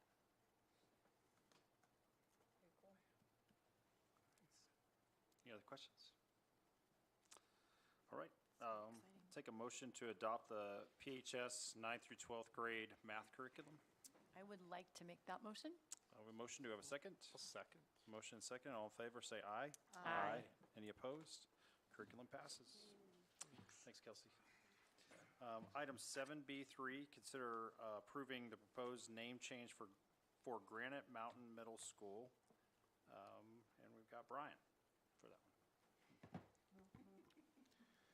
We've sort of been calling it Grant Mountain Upper Elementary School unofficially, and it's time to make it official. I mean, really, that's what this is. There is a specific process, which includes gathering folks together to look at names and propose to the board two names that we would feel is better for Granite Mountain. And I believe, are both of them presented in front of them to have them vote on one? Or Yeah, is there Granite Mountain both that School. we were and we're recommending one? Both were and were recommended. We're recommending the Granite Mountain Upper Elementary School. It's really the vision of Mrs. Hughes to have that be a transition to middle school officially at I almost said my old middle school, at Mile High. And so this would make it official, and then we can start changing it at the state level, because everything still says Granite Mountain Middle School. Discussion? You had something Yeah, to say. I sat down with Mrs. Hughes, and her reasoning for changing it to upper elementary school was significant to me. She talked a little about culture and about expectations and how fifth and sixth graders need to recognize that they're not at a middle school and they don't have free reign, and by changing the name officially helps with the culture, helps with the parents, helps with other faculty members who may have been there when it was a middle school and might have some some habits that might be with the students, giving them maybe a little too much freedom or reign. And I really appreciated our discussion, And she even had some comments that she sent to me from parents when they had surveyed the parents. And here's one. It says, Mrs. Hughes has done an amazing job with the discipline. I like the title of Upper Elementary School and how the classes are together all day long. It seems less like a middle school. And there's a few more that she'd sent me, but all with a similar tone. So I'm gonna, after discussing this with her, I'm gonna make the recommendation that we change it to Granite Mountain Upper Elementary School. Well, years ago, our elementary schools went K to 6. Right. Yes. Through 6th grade. Bayajud opened with the 6th grade And class. that's still so- pretty typical Yeah, statewide. but a lot we've, of schools like that. correct. So we've always considered them as part of the elementary, but at the same time part of the middle. And I think this makes more sense because it's upper elementary. So it gives them that little boost in their own confidence and abilities. But at the same time, we're not, as Brett just, we're not setting them loose and saying, okay. I think it sets, it's like the name of a book. I mean, it really sets the tone. Exactly. You know, even when you're just looking at Prescott schools and see the grade bands, you know, where big kids are no longer elementary, but at the same time, it's protection for the parents because they're not yet middle school. So being a former teacher at middle school and an assistant principal at Granite Mountain Middle School, 6th graders were not middle schoolers yet. They almost got inducted as middle schoolers by fire from the 7th and 8th graders to be ready to be a middle schooler by 7th grade. So it's a good, it's a good Granite Mountain discussion. School's probably too vague. You know, we I think have so. no idea what Granite Mountain School is. That was the name that we adopted de facto as we initially made the differences in grade bands and whatnot after we had to close schools when basis open. For the last couple of years, again, the de facto name has been leaning into just what you've talked about for just the reasons you've talked about it. But we do need to make it official on the state level for paperwork purposes, et cetera. So we're doing exactly what Brian said, presenting you with a couple of options. And if you feel like this is a bad move, great, okay, we're open to that as well. But otherwise, it's, you know, kind of more of a ministerial duty than anything else. Could you remind us of kind of the evolution of that, how we came to have Granite Mountain be 5th and 6th when, because we initially had it was a previous board, closed down Miller Valley. Washington, right? And then, but the original plan was not to have a 5 and 6. And then the parents got together and really worked to ensure that we did get 5th and 6th, and then K through 4 made more sense. Do you recall that and what the original plan was? Jane was part of a couple of different committees on that. I and was think too. oh, there you go. at the So, time. yeah, maybe Jen, and I'm happy to speak, but I'd love to hear other people more, so. I just remember at the time, I was a Bayajud mom, and we had, one of the ideas was to have just a Bayajud move their 5th grade up to Granite Mountain, and the other elementary schools stay K-5. And a lot of parents throughout the community from all different schools felt like that wasn't a great idea. Like, to have unification among the schools was better, because then kids may feel like they're left out or they're missing out or whatever might be the case. And so there was a lot of discussion around different options, but where they ended up landing was moving all 5th graders. One of the things I liked about it as a parent, because I'd had, I don't know, 3 kids, I guess, by then, go to Granite as a 6th grader, was it did keep them younger. Just like we were talking about, that sense of they aren't really middle schoolers, but man, they started wearing makeup and dressing like middle schoolers and looking very much like 7th and 8th graders when they went to 6th grade. And this has allowed them to stay younger longer. That was one of the kind of side bonuses to me. Allie, my 4th daughter, is the first class to be a 5th grader at Granite Mountain. So she was the first one that went through all of her years from 5th grade on with her full class, which was another consideration, was it keeps all the kids together.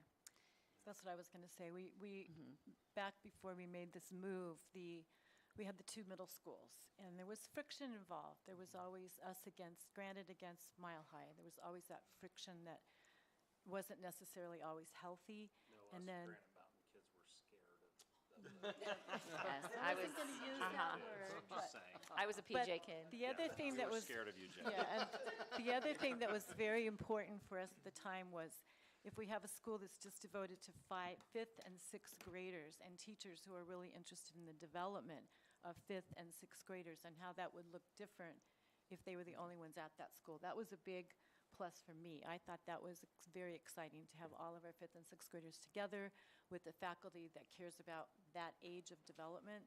And then when they're ready to go on to Mile High then by the time they're in 7th and 8th grade.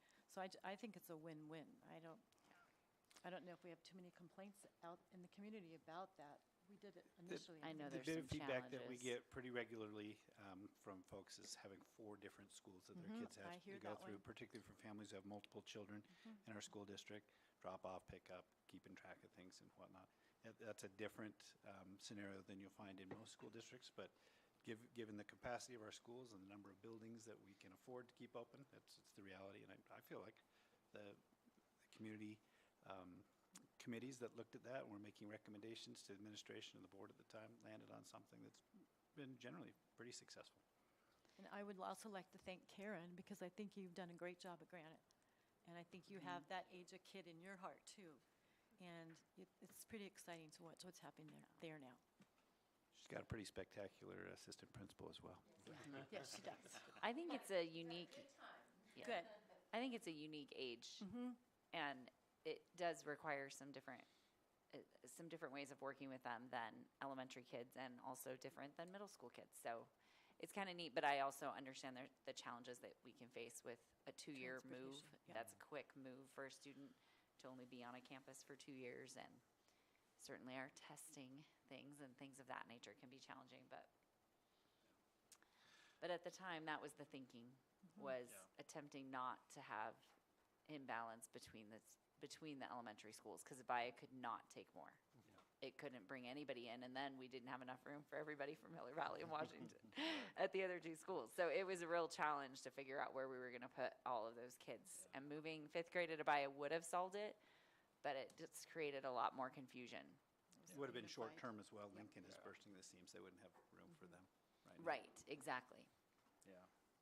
No, I just appreciate all that and how, I remember that was a big deal at the It was a time. big and deal. I mean, and I really felt like it was parent-led that made that happen. So to me, the name change really aligns with what those parents, even at that time, were trying to accomplish, and really to keep their kids young, and that it is an elementary school. It's still at that level. Obviously, I'm partial to Karen, just coming from Lincoln, and and how amazing she is with elementary school level kids and teachers, and to keep her there and still fostering that is just really aligns for me. So I'd move to change the name as well. But Well, it also makes an interesting acronym. They're the GMOOs, EMOOs. And I'd like to brag for a second. I got myself a T-shirt today, an official GMOOs, EMOOs. stop. Whoa. Wait, What if we say no? Wait. I mean, what's We gonna are emus. teacher? That is adorable. We're still Grizzlies. We're still Grizzlies. We're still Grizzlies.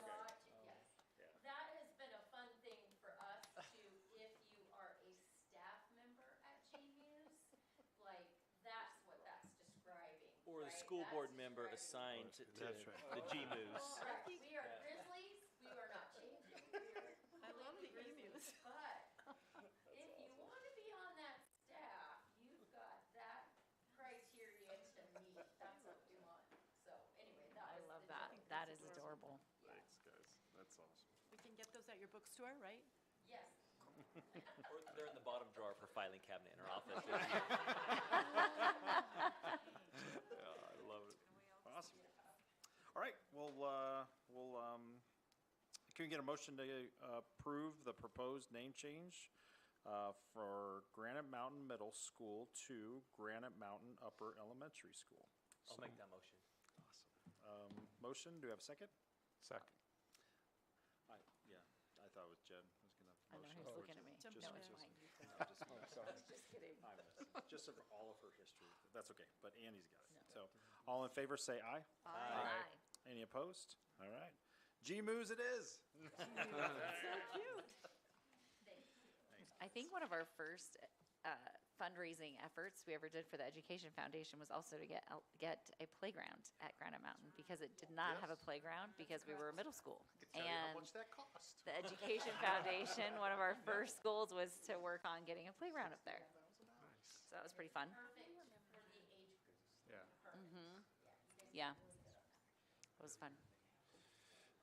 Well, Brett and I played a lot of wall Just ball rocks. on the gym. That's all we had to do in 7th and 8th grade, right? So, all right. So item 7B4, consider approving an amendment to the 2025-26 PUSD academic calendar. 133 moving, or not 133, geez, golly. Moving the spring holiday from Monday, April 6th, 2026 to Friday, April 3rd, 2026. Mr. Tenney. Yeah, great. Thank you very much. So, yeah, we occasionally get feedback about the calendar. Jen, you mentioned earlier the Thursday, the 31st of July starting date is making some people lose their minds for some reason. I want to clarify a couple of things that we've tried to share with people. It's starting at literally the exact same time of year that it has started for a decade or more than a decade. The funky parts of the calendar we're going to look at our next agenda item at the calendar that we're proposing to you for 2 years from now. We'll show that, the calendar's kind of swung back the other way. We're starting, I can't remember the date. Yeah, 6th, there you go, of August. Starting literally the same time. It's the, 4th, whatever it is, Thursday of that part of the year. Because our board has chosen for the last couple of decades to have a fall break, it is true that our summer break is 1 week shorter than some other places, but we get exactly the same number of days as every other place, as we have for literally decades. People were saying, the school year is getting longer, the school year is getting shorter.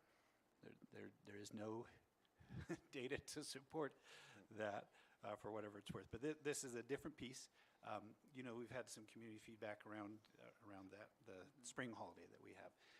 The board has chosen for the last several years to have a spring holiday during the 4th quarter to kind of break up the 4th quarter for families and teachers and students and whatnot. The flow of our calendar allows for one last holiday, and so we fit that in there. Some years, Easter, as you know, bounces all over the place based on whatever the phases of the moon or something like that. Many years, where we can, and this upcoming one that we'll look at again in our next agenda item, Easter is in a different enough place. We're not going to be able to recommend to you that we have our spring holiday in conjunction with Easter, which is important to a lot of people. But we had feedback from the community 3 or 4 or 5 years ago when we recommended to the board last year's calendar, this year's calendar, next year's calendar, that we shift, as we have our final holiday of the year, the spring holiday, whenever we can have it in conjunction with Easter, have it the day after Easter, so that people who travel to be with family for Easter would have that day to be back, so they could have the day before Easter, Easter itself, and the day after Easter. We did that last school year, and the total amount of negative feedback we got about that was 0. Nobody at all said that's a bad idea. This year, as we approached it, as you know, a couple of people said, "Hey, why did you move the calendar from what it used to be?" Well, we got feedback that people preferred that. This year, as we had the spring holiday again in conjunction with Easter, had it on Monday, we found a couple of different things. First of all, we had some feedback from people that they preferred Friday instead, and of our 3,900 students, families, I think we had 4 or 5 or 6 people get with us. So the sample size is exceptionally small for whatever that's worth. But we had a couple of people say that they rely on childcare after school and after school hours from the YMCA or from the Boys and Girls Club. The Boys and Girls Club YMCA had chosen to not be operating on Good Friday, on the Friday holiday. So when our kids went to school on Friday, there was no after-school care for those families. That was a concern for them. That's legitimate. We want to be responsive to that if we can. And so that was the main piece as well. Though we didn't get this feedback from principals 2 years ago. This year we got feedback that our absentee rate spiked on Good Friday, much higher than other years. at Taylor Hicks and Prescott High School is about 25% higher than a typical Friday. So what that meant at Taylor Hicks is there were 12 more kids gone, et cetera, than usual. So it's not like, oh my gosh, the whole school is not here, but that's statistically significant. At Discovery Gardens, their absentee rate was actually far less than usual, but they were the anomaly. At Lincoln, Mrs. Brusso shared with us that it was about their absentee rate was about double normal, and at Mile High it was close to 40% higher than usual. So we had significantly more families who chose to take Good Friday off. That's the case whenever we've got a 3-day weekend. That we whichever, if it's the Monday or the Friday, particularly if we have a Monday holiday and there's a Friday that's not already scheduled to be a holiday, we're going to have increased absenteeism on that day anyway, but it was clearly more than we would have anticipated. So based on the absentee rate being much higher, that's obviously not good for continuity of instruction, not good for those kids in terms of their learning. And then the couple of legitimate, I feel, pieces of feedback that we got that were not aligning with what childcare, after-school childcare is available in the community. Our recommendation for you is for this coming school year, where you've already approved to have the spring holiday in conjunction with the Easter weekend on Monday, that we shift that to Friday. Do you have questions? No, but what you just said, we'll probably have a higher absenteeism on the Monday. We probably will, but Which my that's just the nature of my beast. expectation is it'll be lower than this Friday, Yep. this Good Friday this year. But you're not wrong about that. I think that's What I see it is it's really, it's not even a holiday for most people that work on that Monday. Sure. And so, yeah, people choose to take a 4-day weekend, they don't have to work, but now it's a double whammy for those families that on the Monday, well, now I have to find something Now I else have to for find Monday as childcare well. for the Monday. So Yeah. that's the way I see it. Whereas we have a lot more likelihood of businesses and this childcare being closed on Friday. I've That's where I always lean. pulled my kids on Good Friday for religious purposes, Yeah, yeah. that we always attend a service. As they're in high school, I don't pull them for the whole day necessarily, but depends on how many absences they have and all the things. Sure. But I think a lot of families would have more use of the day of Good Friday than they Sure. necessarily would for Monday. Right, I appreciate Sometimes referred you to as bringing up Easter the Monday, but religious aspect. Go ahead, I know sorry. for us, that's always been important to us to have Good Yep. Friday.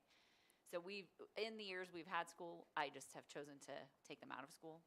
So I'm one of those absences, Great. Yeah. or 7 That- of those absences that's some an years. I don't know, important- lots It's of an important day absences. for our family religiously Yeah. as well. We've not pulled our kids from school as a result of that, but we observe that as a Mm-hmm. family, et cetera. Just to clarify, any time that a family, for religious reasons, regardless of their religion, wants to have their child out of school, it's automatically excused, for sure. Yeah. So same with staff members as well. So that's never been a barrier, but it does interrupt the continuity of learning if a large number of students are gone a certain day and not, and we're Mm-hmm. going on with instruction. So, yeah, to mitigate against that, our recommendation is that you consider shifting for this otherwise already approved 25-26 calendar coming up. I think families also, even though some of the schools, it's only an hour difference in a day, I think families still think, well, I can pull them on a Friday easier than a Monday because it's a short yeah. day. It's Right. a half day, even though at the high school it's like 1 hour is the difference. But I think people see it as a short day, so it's easier to pull them. Good point. All right, any other discussion? All right, we'll take a motion to approve an amendment to the 2025-26 PUSD academic calendar, moving the spring holiday from Monday, April 6, 2026 to Friday, April 3rd, 2026. I'll make that motion. Motion, do we have a second? I'll second it. Motion second, all in favor say aye. Aye. Any opposed? That change is passed. Item 7B5, consider approving the 26-27 PUSD academic calendar. Mr. Tenney. Okay, super. So as you know, there's parameters in state statute for school calendars. We have to have a minimum number of hours, a minimum number of days as well. The number of days is 180. There's a small handful of school districts around the state that exceed that 180 days for whatever works for their calendar, but 95% of districts have 180 days. And we have 180 days this year. We're recommending the same next year. The same was the case 10 years ago, 20 years ago. So again, for those folks who feel like the school year is changing in length or whatnot, it's not. It's up to the board how we set things up. The feedback that we've gotten for years and years and years is that families appreciate that fall holiday that's following the lead of nearly every other school district in Arizona, though it's not necessarily standard nationwide. It's fairly standard statewide. A spring break as well is an important thing for people, and a winter break or Christmas break is an important thing for people. There is a limited number of days that schools can have off for Christmas break. That's in statute, no more than 10. So that's a parameter that we've got. We always try to start the school year right around the same time. July. Yeah, sometimes that ends up being July 31st and people lose their minds. I get it. I totally get it. I mean, it just sounds like things are really different, and I get people reacting to things sounding really different. This proposed calendar, we're proposing that we start on the very same day, very same part of the year. It happens to be August 6th this year, for whatever that's worth. I'm afraid we're not going to have enough school days if we start on August 6th. Well, fair enough. It's 38 weeks And either to be way. clear, We will. to be 38 clear, weeks between there's the nothing two. that says we have to start on August 6th. We could start earlier, later, or whatnot. That's really up to the board. Another piece of this calendar is something that's proven to be very popular from feedback we get from families, which is to give us 2 days of school in the first week, then have the weekend, then come back. When we did 5 days, we just found that everybody was exhausted. Kids were exhausted, and teachers were exhausted, administrators were exhausted. Parents picking up their kids and going through the line at Abaya Jed were exhausted, and it was just tough. And since we've moved to 2 days, we've not only had a bunch of parents tell us, that's brilliant, but we've had other districts say, hey, that's brilliant, and they've shifted as well in many cases. So that's something we wanted to preserve. And then you can see the green days on the calendar if you have it in front of you. I don't know if you do. I think it's attached to your packet. But at any rate, there's a handful of days that are set aside for scheduled professional development days, and it's roughly the same parts of the year as before. Kelsey, are there any significant differences to the timing of the professional development days? As we talked, I want to say that there was one piece. Oh, thanks, Sarah. There was one piece that might be worth noting for the board. Do you remember? I could be making that up. Not on this one. Okay. Question. With what we've been doing. So Yeah. August 3rd, 4th, and 5th Uh-huh. of 26, are those work days? Are they not work days? Because Good. they're not coded. Good question. Yeah, we need to amend that. They are work days for sure for our staff. They are pre-service days. The first contract days for everybody. So they'll Thanks for have bringing that up. Will some of those come off the week of July 20th then? Because it's a lot Yeah, 'cause more that's 2 days weeks and before 3 days. than this year's. So that's interesting because not all teachers work those days. So July 20th Yeah. through the 24th, we do have some teachers reporting. So any teachers who's enrolled in our Keystone program, that's the week they report. They report even a week before our new teachers. Then the week of the 27th, that's when all of our new staff report. And then if you're looking at August, the 3rd is when all of our returning staff report. It's a Oh, great okay. question, and I appreciate the Yes. clarification. We probably should color code it differently as we do it. But yeah, thanks for the verbal confirmation of staff, all returning staff members, like Kelsey said, to clarify, on the 3rd, just like you asked about, Andy. All new staff members are required on the 27th, and those who are doing the Keystone cohort even a week earlier. Yeah, great question. The other piece I was going to point out, you can see the graduation date, the last day of school and graduation date are in the same part of the year as usual. It's calendar-wise several numbers later than this year, just because of the way the calendar shifts back and forth. So the summer is no shorter than it's ever been. Just want to clarify that. So Kelsey, just a quick question. I'm looking at the actual below the calendar itself. Returning teachers said they start the 27th of July? No. If you scroll down, keep going down, no, No, stop. we need to correct that. That needs to The be returning fixed. teachers Yep. return on August 3rd. Third, The correct. 27th is for For new new teachers. staff. teachers, we might just want to add Yes, a. thank you for yep. catching that. Yes, that's correct. Absolutely. We used a previous template to Yep. do this. There were 58 things to shift, and it looks like we've changed 55 of them. So I really appreciate you catching that. That's important. Yeah. Can I ask, on our professional development day on August 28th, a couple of them, the one in February and the one in April, tie in with creating a 4-day weekend. Is there a reason that one's in August versus like September 4th where it would create a 4-day weekend? Versus, That's an interesting I'm just curious. I mean, for Labor Day. Yep. it feels like we often try Yeah. to create a 4-day weekend with them. Typically, we do. I see that November doesn't really have much of an option, which Right. I get Where there's an at option, where we it is, usually but lean into that. usually Do I you feel like remember you in our lean into that. discussions? I just didn't know if there was No. a reason to, like, we had to have it in August or something like that. Did we do this before we changed conferences? That might Probably. have been, we might have Probably. created more Yeah, of a because you buffer. moved conferences late It so is that we could do the, something we could switch yeah. to Friday, September 4th. September 4th. Great, I, yeah. I mean- believe we could do that and not have a problem, because it would Yeah.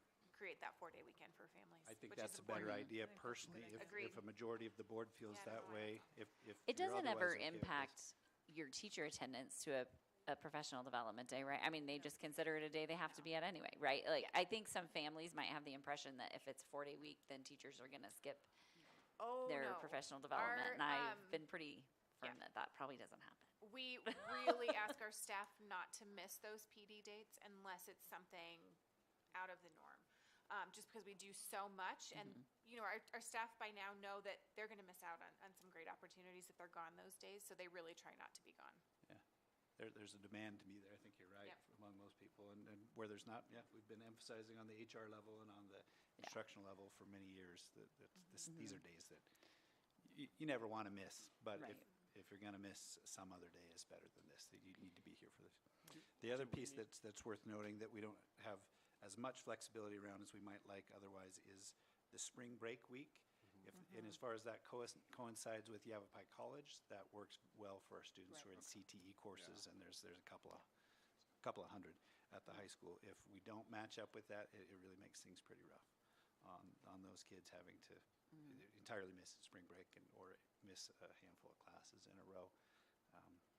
So our recommendation for spring break will line up with Yavapai College and therefore with other districts in the area. We also kind of set the tone for other districts. We've had 3 or 4 districts reach out to us and say, hey, when's your board going to vote on your 26, 27 calendar? We got to figure out what we're doing. So we want to bring this to you as early as we Yeah, can. do we need to approve this calendar tonight, or can we table it for the next meeting until the corrections are made and bring that My back? recommendation would be, if you're comfortable with what we've talked about verbally, to vote to approve it tonight with the following corrections that changes. we've talked about. yeah. I think what happened we there, can- Kelsey, is if you look at last year's, I mean, this upcoming year calendar, the one we're about to enter, Right? it's just that Labor Day moved out a week. Yeah. And so Is that what it that's was? where it kind of threw you off, I think. But Yeah. that would be one Probably what recommendation I would make, is just to move that to the 4th. Yeah, we can. No, it If makes a lot there's of not any sense. reason. And their teacher report day. Yeah, We clarify the also- teacher report day Yeah. to what we've talked about verbally, we can Right. share that. I'm not sure if I'm allowed to do this, but we have 2 principals here. Does that make sense? Can I ask if that makes sense to them? Sure. Moving it? Yeah. That PD day, right? Yeah. Yeah. Right. Well, and I was thinking, well, did we talk about, was there a reason we didn't do searching? That's what I Wait, can't, I can't think of one. I know, but To clarify, when Karen says we developed this DLT. based on our long-standing draft that we've gotten a lot of good, positive community input and Yeah. feedback on for years. Then tried to make the shifts on our level, on the DAT, the district admin team level, and then brought it to our district leadership team as well. So we got 15 pairs of eyes on it. It's clear we missed a couple of detail pieces, but yeah, we can either do what you said, which is table it, fix it up entirely, and then vote on it. Maybe we should do that before voting and to approve something, then having to change it when we find out there has been conversation, so. Yeah, and maybe we there's a come back reason. together in just a few days, so. Sure. Yeah, we do. We're back July 1. Yeah, or whatever. absolutely. There's not very Yeah. much downside to that. We'll Another little certainly do that. trivial thing about why I think this change might be a good idea is because parents are going to look, our kids start on the 6th, and my gosh, they already have a day off in 3 weeks. And it's Yeah. just, if you could, they could say, There you oh, at go. least they're Yeah. going to be in school for August before we have a professional development day. I think the optics of that are a little better. That- Adam or Karen, are you, none of us, we've been part of the process on 2 levels. None of us are remembering that was intentional, to have it on the 28th. Are you you remembering it was intentional to have it on the 28th for some reason? They're not. I feel like there was a reason we didn't do that, Yeah. because normally we would, right? Yeah. Was it a topic, like I'm just saying, could it have been something that we wanted to maybe get in front of teachers, but we didn't want to wait another week? I feel like there was a discussion about, I don't know, Adam. But I, I'm gonna have to look back through notes. I yeah. Okay. I think from a Yeah, board we can wait. perspective, I think we're better off tabling this for 2 sure. weeks, Absolutely. letting you figure Yeah, out because we have what another board needs to meeting be. in 2 weeks. The other piece to keep in mind is even if we were Yeah. adamant that it be on the 28th, that's not up to us, that's up to you. Right. So you could just Right. say, hey, nice recommendation. That Right. makes more sense to us to do the Yeah. 4th. That's, so Yeah. you don't have to go Right. with what we say, but I think you're Yeah. probably right in terms of But just. I don't want somebody that's not here to come back and say, oh, wait a minute, here's the reason we did this. Oh, now we need to change this, Change you it know, back when it again, makes a right. lot of sense. Sure. So We'll let's double let check that with our discussion principals and see if happen. anybody has in their notes or their recollection Yeah. something different than the 5 of us have. Because, yeah, we're only talking 2 weeks, so. if Great. It's Yeah, it's yeah. not a statutorily required No, absolutely. approval right now, then Yeah. 2 weeks is. If another school gets with me in the meantime and says, we're desperate for your calendar, I'll say, take a deep breath, Yeah. it'll be all right. Our board Yeah. wanted a couple more weeks. All right, so, Sorry, I just had one more thing. So Yes. when we were talking about spring holiday, Uh-huh. the Easter is the 28th of March, so you're not doing it in March because we just got off spring break. Correct. Is correct. what I'm Yeah, yeah. guessing. Thanks for pointing that out. I think I Easter mentioned is that March tangentially 28th, in the yeah. previous It's an early Easter agenda that, item, yeah, but year.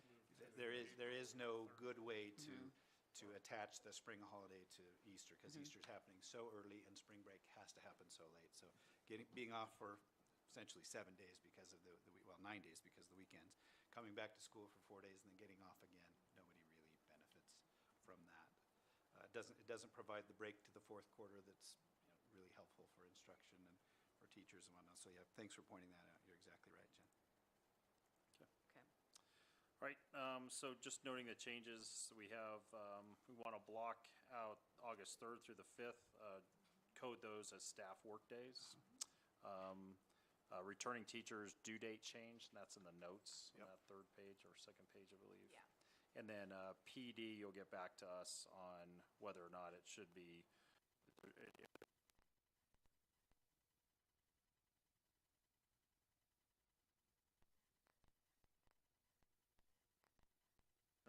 the 2026-27 PUSD academic calendar. I'll So- make that, go ahead. So moved. All right. Second it. Motion and seconded. All in favor, say aye. Aye. Any opposed? All right, we'll table it to next month. We'll clarify, clean it up, bring it back to you in 2 weeks. Thank you. Perfect, thank you. Okay, item 7B6, consider approving the SF or School Facilities Division's terms and conditions for acceptance of monies from the Building Renewal Grant Fund for PUSD school sites. Mr. Moore. Another month, more HVACs. So Good time. we have 3 at Granite, 5 tonners that I've submitted to the School Facilities Division, that they have an issue. They've accepted that. Then the terms and conditions go in front of the governing board. But there's no funding left in the School Facilities Division, so hopefully when the new money after July 1st comes around, these will be replaced. But this is at least saying that we will abide by the terms and conditions if we receive School Facilities Division money. And with your vote, we can go to the next step. Discussion. All right. Take a motion to approve the School Facility Division's terms and conditions for acceptance of monies from the Building Renewal Grant Fund for PUSD school sites. I'll make that motion. Motion, do we have a second? Second. Motion and second. All in favor, say aye. Aye. Any opposed? All right, passes. Moving on to item 7B7, consider approving students recommended for early entrance into kindergarten for 2025-26 school year. Kelsey. Yes, so with enrollment every year, we do allow families who have children who will turn 5 anytime after August 31st, but before January 1st, to apply for early enrollment into kindergarten. So they do have to go through a process. Part of that is emailing me information on why they believe their child should be enrolled in kindergarten early, that they know kind of pros and cons, what that looks like for their child, both short-term and long-term. Any recommendations from preschool staff if they've attended preschool. And then we do kindergarten screenings with them with a Brigance test. It's a nationally normed assessment. And what we're looking for with that assessment is for students to perform at or above a 5-year-old level in academic and cognitive abilities, language development, and physical development.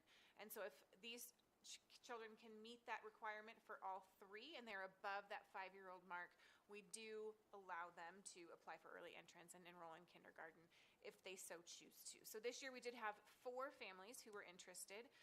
One of them did not complete the process and we weren't able to get them screened. We did have 3 who completed the screening, and out of the 3, we had 1 who met the requirements for early enrollment.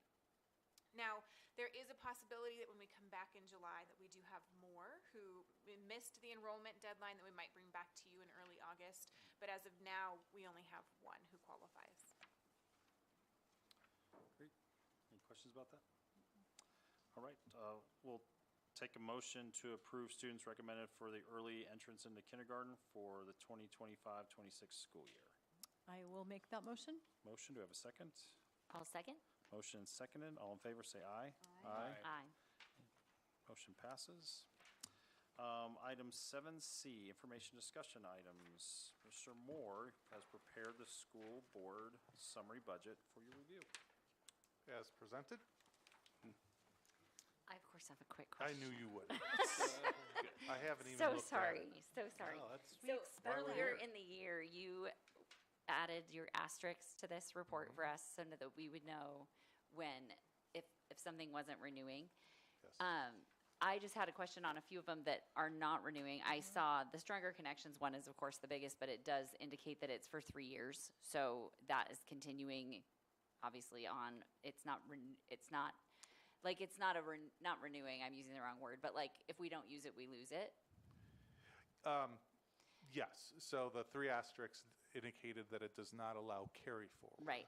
Unless the grant is for more than 1 year, in which the whole. Which is the Stronger Connections Yes, one. you got it. But there's a couple others, like the one for after-school clubs at Baya, Taylor Hicks and Granite Mountain, Yes. the 21st Century. Yes. Do we not get that 103,000 that's on that line at the No, end? that Am I was- understanding that right? No, because that doesn't include summer school, Oh, which okay. does. Which is happening now. Yes. Great. And so that still has payroll to go. And once again, we can pay for services rendered before June 30th or items received before June 30th, all the way up to August 30th. So we'll be paying bills on these balances for another about 10 months, actually. No, 10 weeks, actually. So. Okay. So no, they're pretty good at spending it. But at the same time, if there isn't money to be spent, they don't also spend it frivolously without cause. So. Right. What The else? other bigger one is the preschool development grant. Is that the same? Are we offering preschool summer? The preschool development grant actually goes this year and through December. Oh.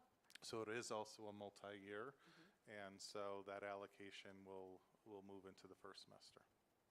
Thank you. That was good eye. That's a good question. They're good questions. That's why we do this. Yes. I know.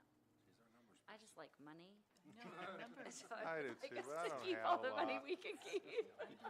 You may have chosen to get involved in education in the wrong state, if you like that. Yeah, I I know. was gonna say. I know. That's why we have to be like so cautious. No, and I have to say, we're so careful of not leaving any money on the table. I mean, we're, at this point, right now, we're appealing to the state because we found discrepancies in our student information data from the 23-24 school year. And we're asking for that to be rectified, and it's 19,000, but it's 19,000. Right. So, All of it counts. yes, every penny. All right. Moving on to item 7C2, emergency procurement discussion. Mr. Moore. 3 times in my career within this position, this has been presented to the board. We have pretty specific procurement protocols that we have to follow. There are circumstances that those protocols would be extremely detrimental to the district. And in this case, we did get 2 letters from the city that our service center meters were showing high. The first letter, we couldn't identify where the ground was still solid. They couldn't do the, searching where that leak was. But we found out it was actually between the street underneath the creek to the main junction box or whatever. and it was free flowing. And we believe we probably had about 900,000 gallons of water that went from that leak. So in this case, I told our auditors, described the situation, and they said absolutely this would qualify for emergency procurement, because we initially had a company come in that works closely with the city and had them identify the leak, and then they identified the leak, how big it was. So they dug the trench that's actually in that picture. And at that time, the cost was under 10,000, which is what we can pay a vendor without getting quotes. But then once we found the extent of it, and the whole pipe needed to be replaced, and the estimate was 36,000 for the whole project, I asked Clark if he was comfortable enacting the emergency procurement protocol, which actually you just voted on in the consent agenda. Clark, myself, and our purchasing director can go forward with it. So the documentation is in front of you. If it's possible to go to the governing board before entering into the contract with the company, it is advised. But if it's not feasible, then a letter like this goes in front of the board summarizing why it was important, why we chose the company. And in this case, it wasn't 36,000, it was only 34,000, because it is now fixed, and it was 2,000 less than quoted. But it's in front of you for discussion, and this is really mainly procedural. So, just a question. I have one question too. What was our charge for the water that leaked? I mean, if we add that to the 34,000, that's probably significant. It's 900,000. I can look. I can email the governing Okay. board. Yeah, I would like that as well.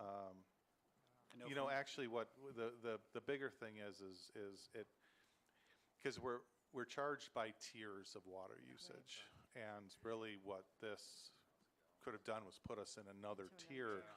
for the next 18 months. We're Yeah. being charged more. So I'll have to isolate, because we have, I think, 8 meters on that campus, and obviously it's going to be the one that spiked, but I don't have exactly what that bill was. If we've not done this already, we'll certainly take the option to appeal to the city. The city's main cost in dealing with water is water treatment, sewage. And if there's a homeowner or a business owner, in this case, that has a leak that they've identified, they didn't actually use the water, it wasn't going through the sewage system, et cetera, the cost to the city is actually pretty low for that. It's no fun that a bunch of water just leaked into, but ultimately all that's going back into the aquifer anyway, which is something that we'd probably all be in favor of. And so the city will consider a discount on the charge for that. And so if we haven't already applied for that, we'll certainly do that. What the total cost was, that's a great question. Yeah, you can do that appeal to the city once every 60 months. We did do, 60 months, yes, every 5 years. We did do that with the leak at Mile High, I think in 2017. But I do believe that our facilities admin assistant appealed to the city for this exact thing, I think a year and a half ago on another leak. So If it's a different meter, I think we're okay. I can contact folks at the city, and they may say, no, nothing doing. I think But it's by ownership. We've got some pretty good, It's worth a phone call. yeah, we've got some good relationships with them. And again, what we get charged for is, the sewage piece. So if we can show that we didn't use that. Even if we could just appeal the tiering, Yeah. like moving to a new tier, Yeah. that would be beneficial. We'll absolutely look into it and report back to If we could at you. least appeal that. I'll keep you updated on I that. have one question. I might be reading too much into this, but we hired a leak locator to start, who did not find the leak where the leak was. And then we hired a new leak locator. Am I reading into this that the first one, It was due to the timing. It was, we Okay. hired the first leak locator after the first letter, and because the ground was still frozen, they had a hard time Okay. finding it. and that makes And sense? so the time passed, and we got a second letter, which was in the packet for transparency purposes. And So did we choose to go with a new leak locator because we weren't happy with the previous one, or? I am unsure of the answer on Okay, that. and that's all right. I accept that as an answer, so. too. Okay. We can find out if you're No, curious. I just thought it was interesting that we had to go to a new leak locator. Yeah. And it could have been that 3 times unavailability fast. at that time, Yep, you know, so. that's fine, no problem. Right. Moving on to 7C3, 4-day week template. It's Mr. Tenney, Ms. Secor, and Mr. Binder. Okay, super. If it's all right, I'm going to ask the board's permission to let Brian go. It's his 25th wedding anniversary. course. And he was suggesting he might not have as much to contribute directly Yeah, to the rest of do the it. conversation, so rather than keep him here a minute longer Do you away have from his sweet plans? wife. Like fun plans? Oh, I just made it up. I'm gonna hit the bars. Oh, okay, that works. Just like too. the You wanna watch- pictures. Did you notice I wasn't in the Wizards, picture? uh-huh. Yeah, So, exactly. no, Okay. just spent a little time before, There you go. you know, my bedtime's like 7:50, so, Better get going. I know, I have like 30 minutes. Happy anniversary, Thank Brian. you for all you Hands do. down. Thanks, Brian. Great. So I'll start off this discussion by, yeah, do you want to pass them that way? Thank you. By reminding the board, we're not making a recommendation for a 4-day week. And there's no voting occurring today, possibly ever, totally up to the board. And again, the administration is not recommending we move to a 4-day week. We're not recommending that we don't move to a 4-day week. We're responding to your directive, I think 2 months ago, to give you more information about what it would look like, right? We talked conceptually, we talked about pros and cons, what other districts have found and whatnot. And if I recall your direction correctly from the minutes and whatnot, you said, hey, flesh this out for us and tell us really what we would be looking at in terms of start times, stop times, staff work hours, kids work hours, what we could and would offer in terms of childcare, how it would impact interventions, et cetera, et cetera, et cetera. So Andy and Kelsey and I spent a good part of a day coming up with this, ran it by our district leadership team and said, hey, give us your feedback. They had some good feedback on a couple of pieces, so we made some adjustments. So this is our template of what it would look like if in the future you decide you want to do this. But once again, to clarify, we're not saying we really need to do this, we got to move forward. That's completely up to you. Okay, you've had survey feedback and whatnot. One recommendation we might have is if, you know, whatever, a year from now or at some point you decide, do you want to look into this if the timing is right in terms of how it fits with a potential request in the community for a budget override, et cetera. There's a lot of dynamics you want to think about. In the future, if you come back to it, you'd probably want to have us survey, my guess is, you'd want to have us survey our community again with these specifics. As you recall, one of the most significant concerns that people with concerns had was, what do I do for childcare on Friday? And we feel like this kind of addresses that to a certain extent. So anyhow, there's different sections here, and I've asked Kelsey and Andy if they'd address some of the sections. I've got a couple, so we'll maybe walk you through it. And at any point, ask questions. You don't have to wait till the end, just whatever. All right, we'll start by looking at student schedules. And again, this is a draft. We have the ability to adjust this as needed, but it gives you an idea of what a day would look like in each one of our schools. So this was built off of staying with the number of instructional hours that we're going to have next year. So if you remember, we actually are increasing our instructional minutes next year because we're adding some time, even though we're taking some time on Fridays from a couple schools, we are increasing our instructional hours overall. So we were sticking with that time frame. So you can see our K4 would have, I mean, their daily hours is the important component to look at. Again, you can adjust start and stop times however you would choose to, but roughly we're looking at anywhere from a 50 to a 60-minute increase in time each day, Monday through Thursday, with a total number of school days at 144. So you do have to, in a 4-day week, have 144 instructional days. That's different from our 180 that we have currently. And that's by state statute. It's not like a preference or something. Correct, yeah. And so with this, again, the daily hours, you could adjust a little bit because we are well over the state number of instructional hours. So there is some wiggle room in all of this. But if we wanted to stick with the number of instructional hours that we're going to have next year, this would be a place to start. Ultimately, when you look at instructional time, so we're talking about students in seats actually learning or involved in educational, with a 4-day week, adding 50 to 60 minutes, you're actually increasing the amount of instruction time because you're decreasing a lunch period every week, you're decreasing some of those transitions, like passing periods or from subject to subject. On each level, you're increasing by some, even though, we're sticking with the same number of actual total school hours, the actual instructional minutes are increasing. One of the other benefits as we look at these schedules is the Monday through Thursday, those schedules do line up a little bit better with parent work hours, where a 2 o'clock dismissal right now is sometimes right in the middle of an afternoon for a parent. So that's just one of the pieces to consider, even though you're going to see pros and cons both ways throughout this. Our schools would still offer after-school programs as well, right, to get us to that 5:30 timeframe. Correct. Where parents are picking up. Yeah, and as we talk more about Friday intervention coming up in a little bit, for example, our schools who are doing 21st century clubs right now, which are our K-4 schools and Granite Mountain, they're required to do 2 hours in some cases of after-school clubs. That would be a lot for this schedule. So 1 hour of after-school clubs, but then that gives us 4 additional hours a week to add to that Friday. So we'll talk about that more in a bit. But yes, they would have the opportunity for clubs and sports and all the things still.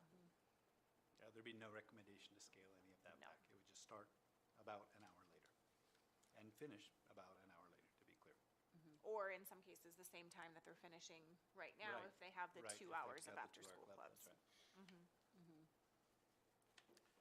All right, looking at some of the staff schedules, again, want to reemphasize that this is just a draft based on both some ideas that we had and also looking pretty closely at what Chino Valley has done and kind of what they've shared with us in terms of what's worked and what hasn't worked. Obviously, I don't have every employee group here, but we looked at some of the bigger ones. So, specifically the teachers, one of the things that Chino Valley shared was, compared to the typical, you think 5 days at 8 hours or 4 days at 10 hours, we're recommending 4 days at 9.5 hours. With that extra half an hour, kind of saving that time up that then we would use for PDs, for additional time on Fridays, and also recognizing that there's not a teacher in America that's not spending a lot of time outside of weekends, evenings, grading, all those types of things. So kind of recognizing some of those hours could also be used for those types of things. But for the most part, again, building up those extra hours to be utilized on those Fridays. And that's that second bullet there. There would be at least 1 Friday per quarter for staff development that would be built into the schedule. In terms of classified staff, again, don't have every group here, but as paraprofessionals, one of the potential savings here, we have currently we have a lot of our paraprofessionals anywhere from 30 hours to 32 to 35. I would say majority are in that 32 to 35.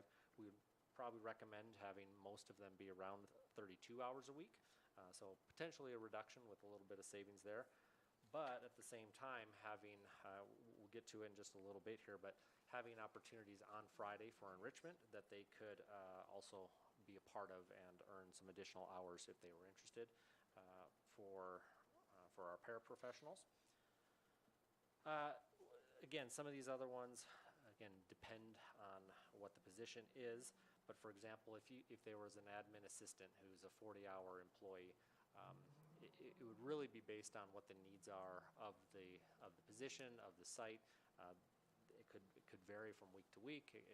Those 40 hours could be built in on Monday through Thursday, or that could also include Friday. We're going to need certainly some people on some of the campuses on that Friday during that intervention time. So that would be kind of based on supervisor need. For the most part, maintenance and grounds would continue to be a Monday through Friday, since a lot of those maintenance and grounds projects would be taking place on Friday when there's not students around and not interrupting class. Kind of like I said earlier, IT positions would most likely be based on the needs. So again, if certain projects could be done Monday through Thursday, that could work. But also there's probably times when projects would make more sense to do on Friday, so they would have those staff come in on Friday as well. Same with the office staff here at the district office. For the most part, we would recommend a Monday through Thursday with those full-time positions. Transportation is one that currently our bus drivers are at 30 hours a week, and obviously taking one of those days away would be reducing their number of hours, so most likely would be reduced to 24 hours a week.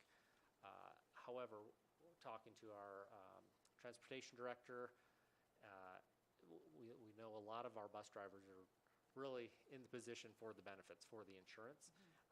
Currently, if we have an employee who has 20 to 30 hours, we ask them to pay half of their insurance premium.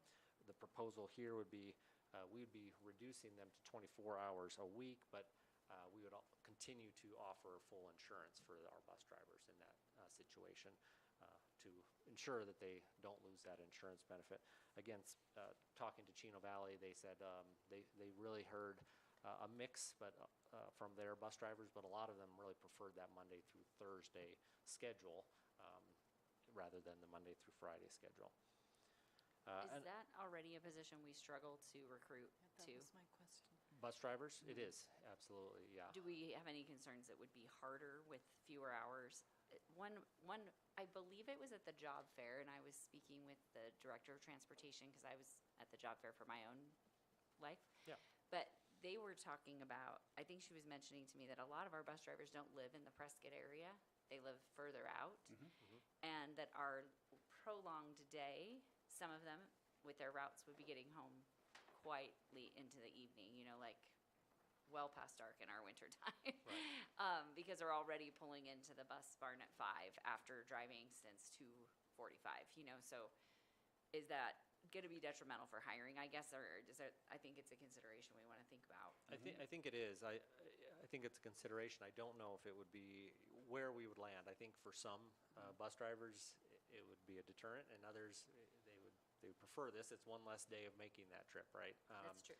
And again, the idea, similar to the paraprofessionals, there's still going to be a lot of events happening on Fridays, whether that's busing to the intervention classes, field trips, athletic events. So there would be plenty of opportunities to continue to add on to the hours. So those were the biggest groups and how we kind of thought we would address their hours. But again, every situation is going to be a little bit unique, and we would look at it closely. Andy, can I piggyback on that? Yeah. Is that okay? I talked at length with John Scholl, who was the long-term superintendent out in Chino Valley, and then again with Cindy Daniels, who's been their assistant superintendent for years, from before this transition, during this transition as their current superintendent. Two of my major concerns I brought up with them was, boy, how did you provide childcare and whatnot? And we'll touch on that here a little bit later, but that turned out to be a non-issue for Chino Valley. I was surprised by that. I thought that would be a major issue, and you saw in our survey data that people are predicting that would be a major issue for them. But long story short, I think I told you before, they really heavily leaned into, let's provide a lot of childcare for folks, and after 2 years, it was so lightly used, they phased it out, and they haven't had it for the last 8 or so. That was one piece that was surprising. Another piece that was surprising to me, I thought, this is going to kill us in terms of recruiting and retaining bus drivers. That's already hard, just like you said. What did that do? And they said, really no difference. There were so many people that preferred 4 days over 5 days, even with the getting home an hour later and whatnot. You start an hour later, so you finish an hour later. So there's more time during the middle of the day for all the things that I thought that's got to be a negative. They pointed out. A lot of people said that the flip side of that was a positive, and it didn't impact them in terms of their recruiting and retaining bus drivers at all. Will that be the exact same for us? I can't predict that, but that's a neighboring community's experience, what they shared with us. That's good to know. Well, and I think if they're there for the insurance, we might have a better opportunity recruiting bus drivers because they're coming for the insurance and they're working less hours. Right. And again, like Andy pointed out, if somebody's like, I've got to have 30 hours, I've got to have 35, well, They're gonna be able to make it certainly on opportunity Fridays. for that. Yeah, if everybody wants it, there's not opportunity for that, but that's not been our experience so far. That's cool. Very good. Like it.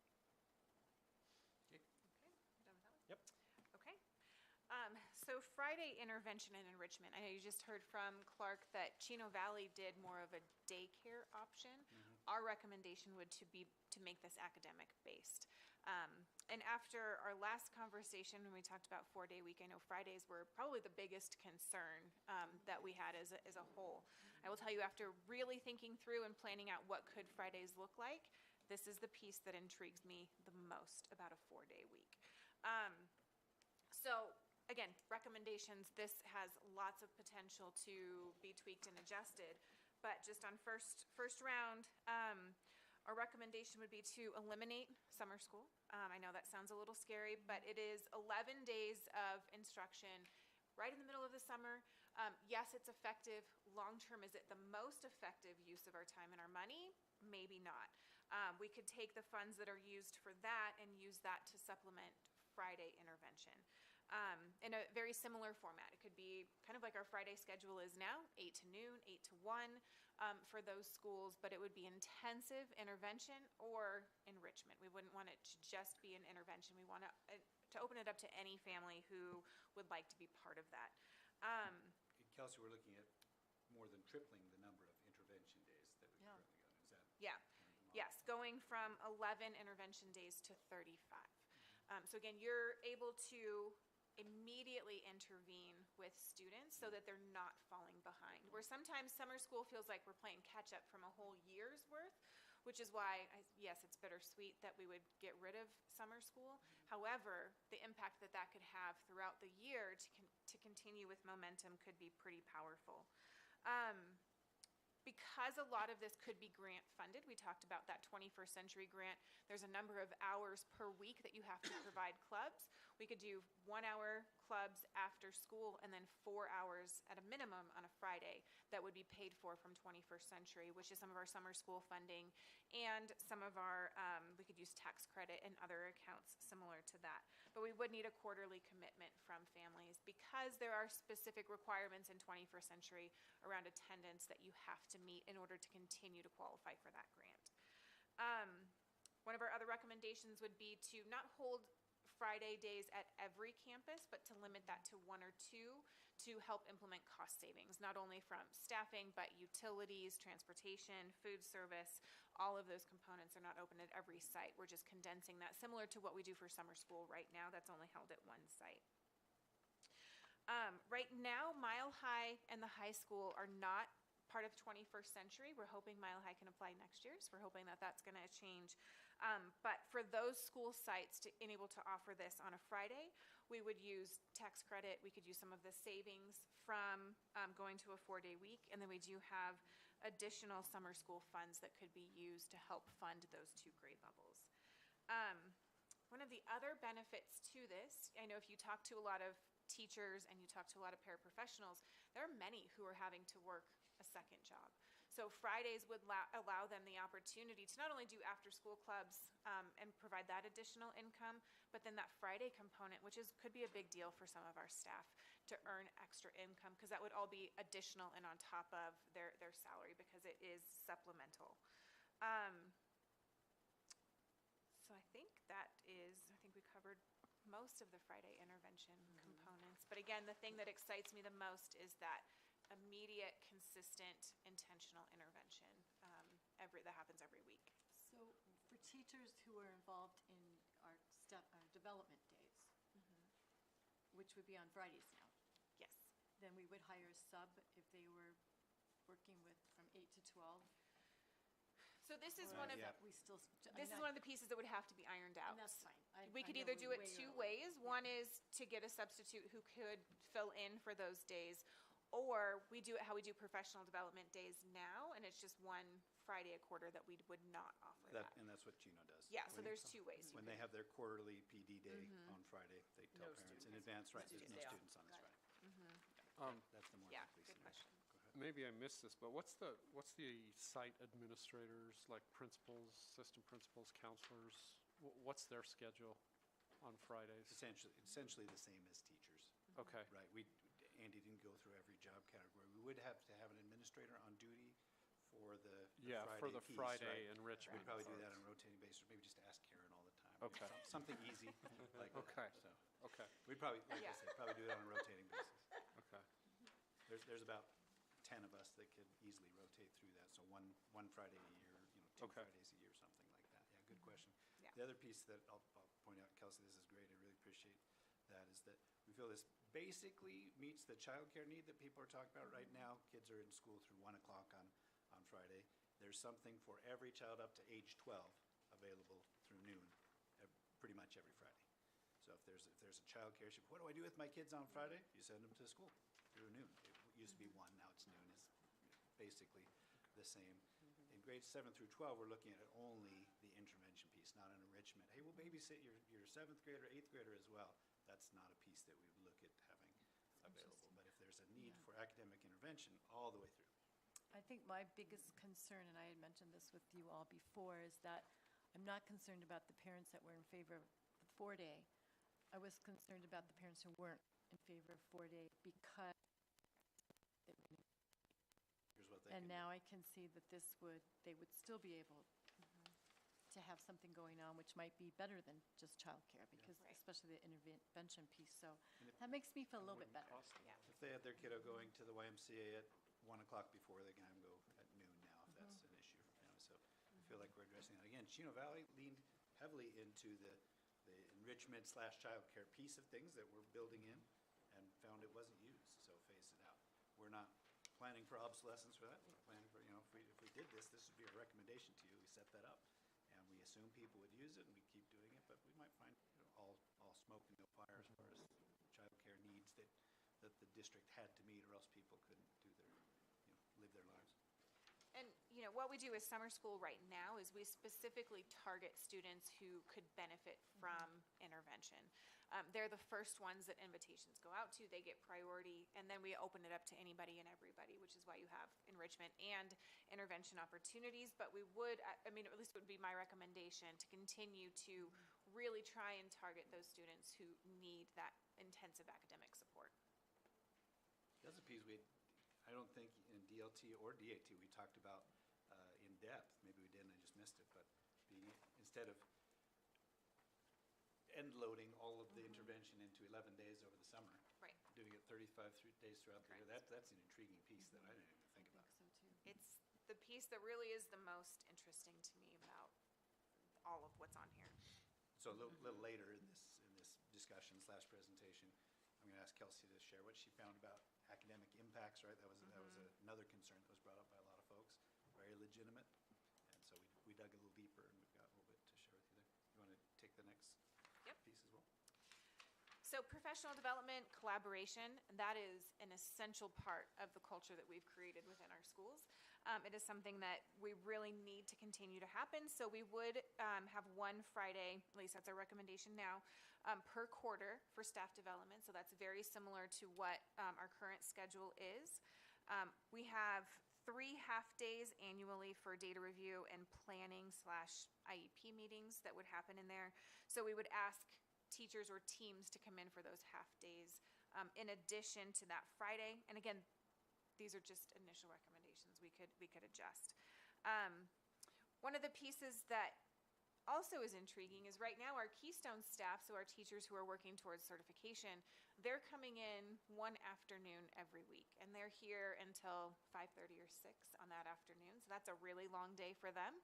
We'd be able to move those Keystone cohorts to a Friday. So they would have their class on Friday. They would have time and space to use afterwards to plan and prepare for the upcoming week. But for those teachers, it would really help make their week a little bit more manageable.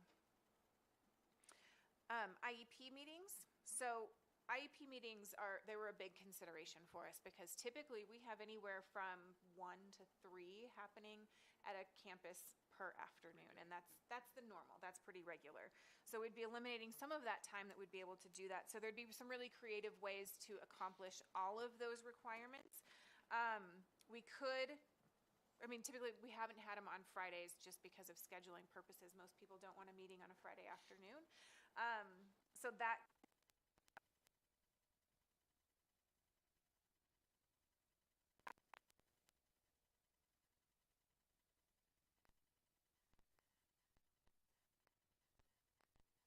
in a day, depending on, are they, a shorter IEP, or are they longer, you'd have to take.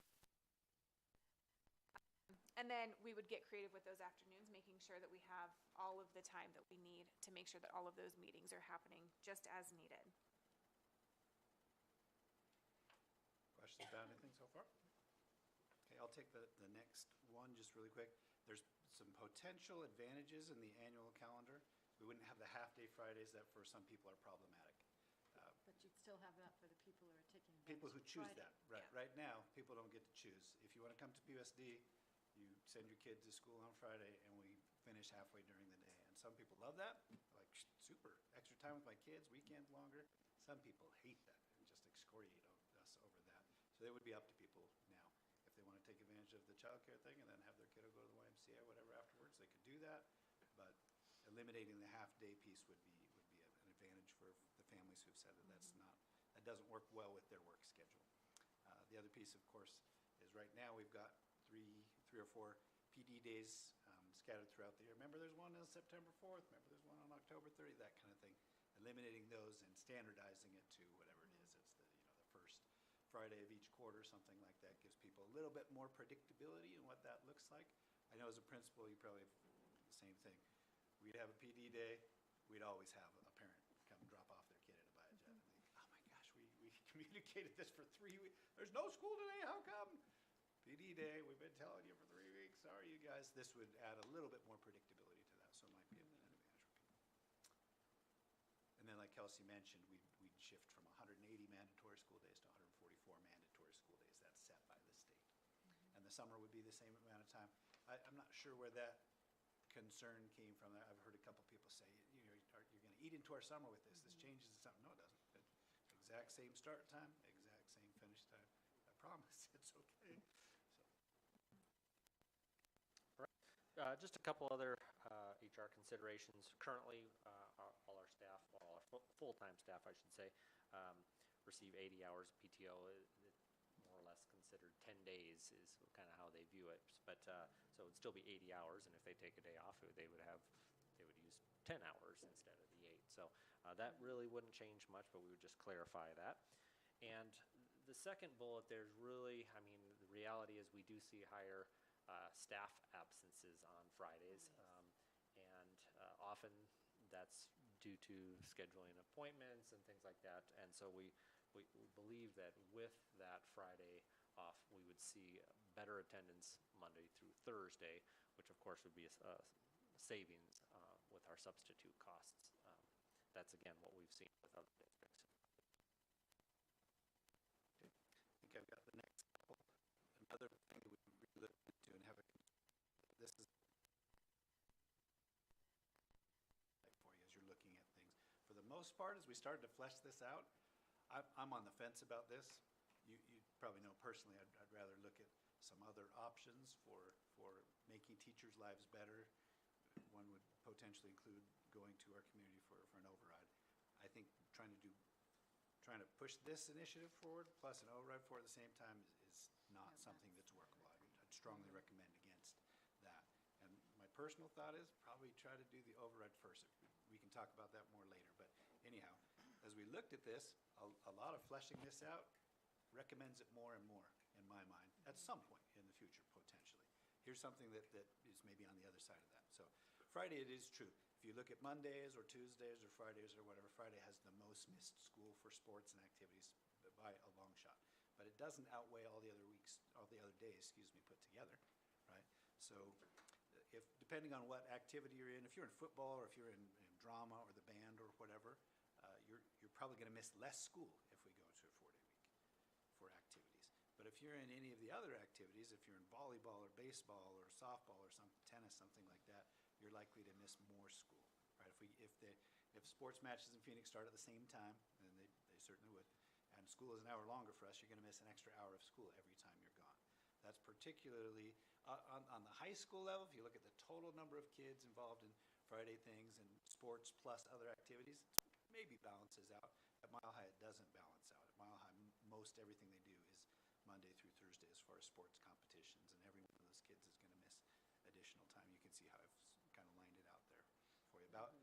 According to Ashley Tetro, about 50 student athletes would miss an additional hour of school 10 times every quarter. Now, one other possibility, right now, it's pretty much in our main sports league, just Chino Valley, that's got the 4-day week. And our main sports league is made up largely, we'll travel outside the area as well sometimes, but it's largely Humboldt schools, our schools, and Chino's. For middle school. For middle school, exactly right. So right now, most of the schools have 5-day weeks. If we shifted in the future, most of the schools would have 4-day weeks. And it might change the conversation around when we when we schedule things, if both Chino and us were in favor of something else. If there was a change to, say, starting things an hour later, when that's possible, it's not necessarily for cross-country as the school year gets later, because there's no light outside, or football, flag football, whatever it is. But in as far as that's possible, there might be no missed class time. But built in the way that the schedules currently are, we're looking at additional missed class time for sure for kids at Mile High based on sports. Questions about that? Does that make sense? Well, we did hear from the public about elementary, though, just activities in the evening, just how that does bleed into the family, whatever that activity is. Yeah, So no question. I know that this is specific to school and our activities, but there's a lot of activities and then homework and whatnot. Yeah, as far as looking at the overall pros and cons, that's one of the cons for sure. The pro to that, of course, you get an entire day additional to do On the front. family things, right? But yeah, this again is, what that would look like. I appreciate you bringing that up. You're right. There's some parallels with the sports Right. piece, what we're talking about. Dance. Yeah. Yeah, but good. they'd also be getting out just at 3:20, so I don't know how many of those. It's not massively different, but it is different, and it's going to different, change the but I don't know dynamic. how a lot of them don't start before that, at 3, although maybe I'm You're out just of getting it. them there, and then Yeah. it's probably Yeah, then it's yeah. dinner and everything else. Yeah, absolutely. Dinner probably starting later for families, there's no question, if the school day goes later. Right. Now, the school day matches with the workday a little better, maybe there's advantages. Those are all pieces that you'll want to look at some point. But as far as the template, this is. CTE impacts, I think I mentioned this to you This one's before as far as a interesting. positive. Our CTE schools are, in our western Yavapai County area, are largely 4-day week schools right now. And so the Mountain CTED district leans into that and has a lot of their programs that are Friday-only programs. So those kids don't have to miss any classes that they would prefer to take at their high schools. And they do their CTED classes just on Fridays, longer, instead of whatever, 60-minute classes 4 or 5 days a week. They do a 5-hour class on Friday. And so a lot of those programs are available to most of the kids in the region, but not to our kids because of our schedule. So it would open that up. We've got a student this year who is looking at doing her schedule is funky enough. She's looking at doing a Friday thing, but that's not something that's available to most of our kids. And it would double the amount of opportunities and maybe like increase the number of kids as well. That's what I'm If they were told, you don't have to miss, you don't have to get out late school. You can still have your early dismissal, whatever thing as a senior. So anyhow, that's the thing. The next little piece really quick, and then I'll turn it over to Kelsey for the last bullet point. Budget impact, you can see I've kind of laid it out for you there, how we figured it out. Ryan gave me figures, and we made some estimates on the amount of savings that would be there. Pretty conservative estimates for the most part, right? We're not saying, well, there's only 80% of the days, so there's going to be 20% sub savings. We don't anticipate that will be the case. We're going to have to increase our sub pay Monday through Thursday, right? As we use fewer subs Monday through Thursday, as Andy talked about earlier, blah, blah, blah. So it's really just Friday sub savings, et cetera, et cetera. I'm happy to answer any questions on the table, but long story short, we anticipate an annual savings of about $405,000. That's not nothing. $405,000 every year is a big deal. It's something to think about. Is it a huge part of our budget? No, it's about 2% of our budget. And I asked Brian, what would that mean if we had that available every year in terms of if we wanted to roll that, if the board chose to take that savings, roll all of it into staff salaries, and he did the math, and you can see there. It's about an additional 1.8% raise that we could keep going year after year after year if we wanted. That's one example of the magnitude of the savings. Is it in and of itself a reason to consider this strongly just based on savings? I would say absolutely not. Absolutely not. But is it a major factor if you consider this in the future? Sure. Can I ask, For what sure. would be the custodial savings? Because I think you had mentioned you would keep maintenance at a 40-hour week, Monday through Friday. Maintenance and custodial are two different things. So we have Okay. zero maintenance or grounds savings, right? Our custodial contract is with an outside Oh, company. outside company, To come that's in right. 5 days a week, and we'd have them come in 4. We'd only have Notice, I'm not anticipating a 20% savings there. But 10, I think is, what is it, maybe 15. 15? There you go, something like that, there you go. So, yeah, that's where that would come in. We wouldn't have any food service savings because of the way that our food service contract is set up, et cetera. Yeah, and some of the utilities, trash is the same regardless of how you do it, right?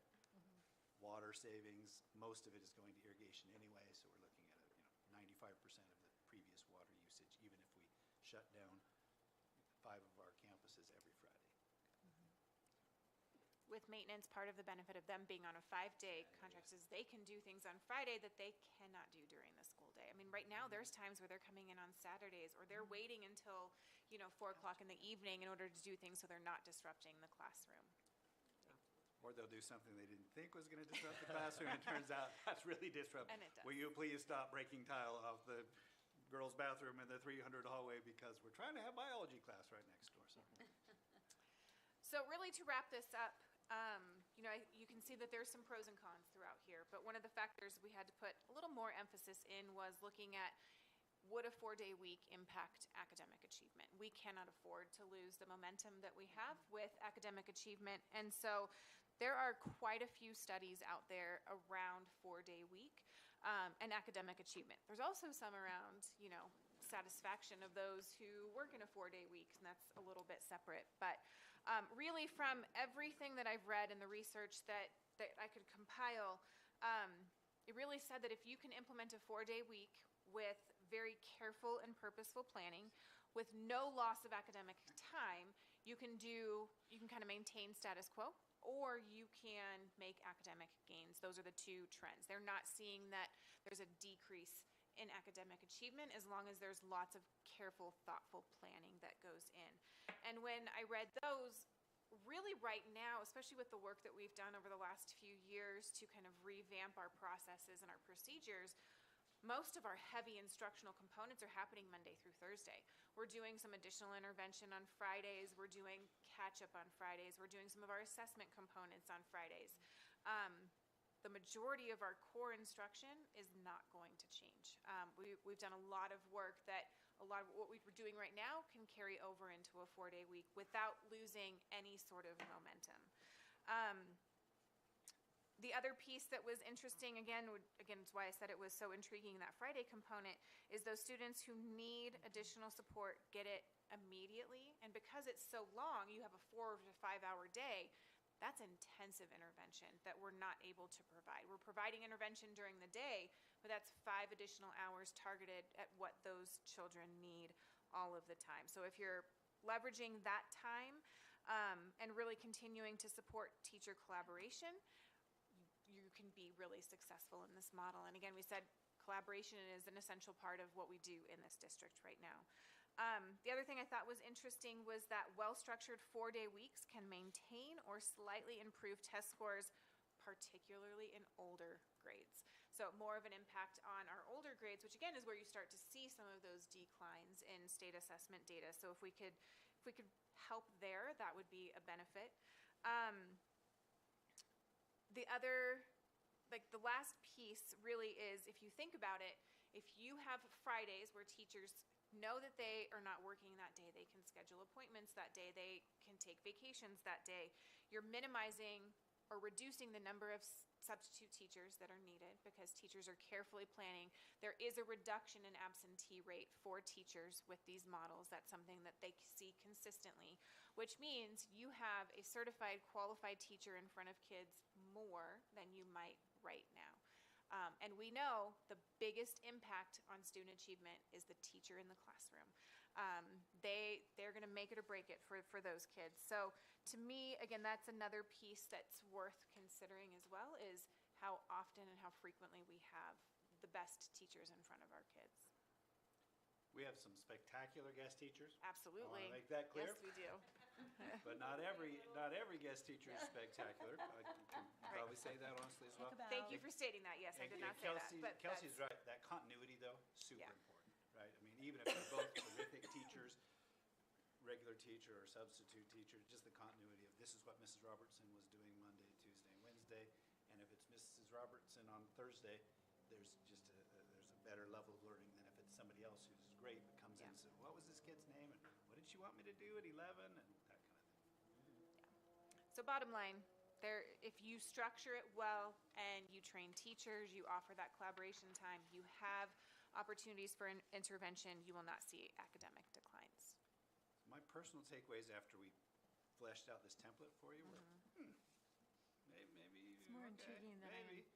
originally But again, thought. I think there are more factors than just, this is what our survey data said, or it could work, kind of a thing. Probably I would encourage you to look a little bit more broadly at what our district needs in the short term. If we didn't, I'll just say this, if we didn't move to a 4-day week anytime in the next 5 years, we're going to be okay, we're solid.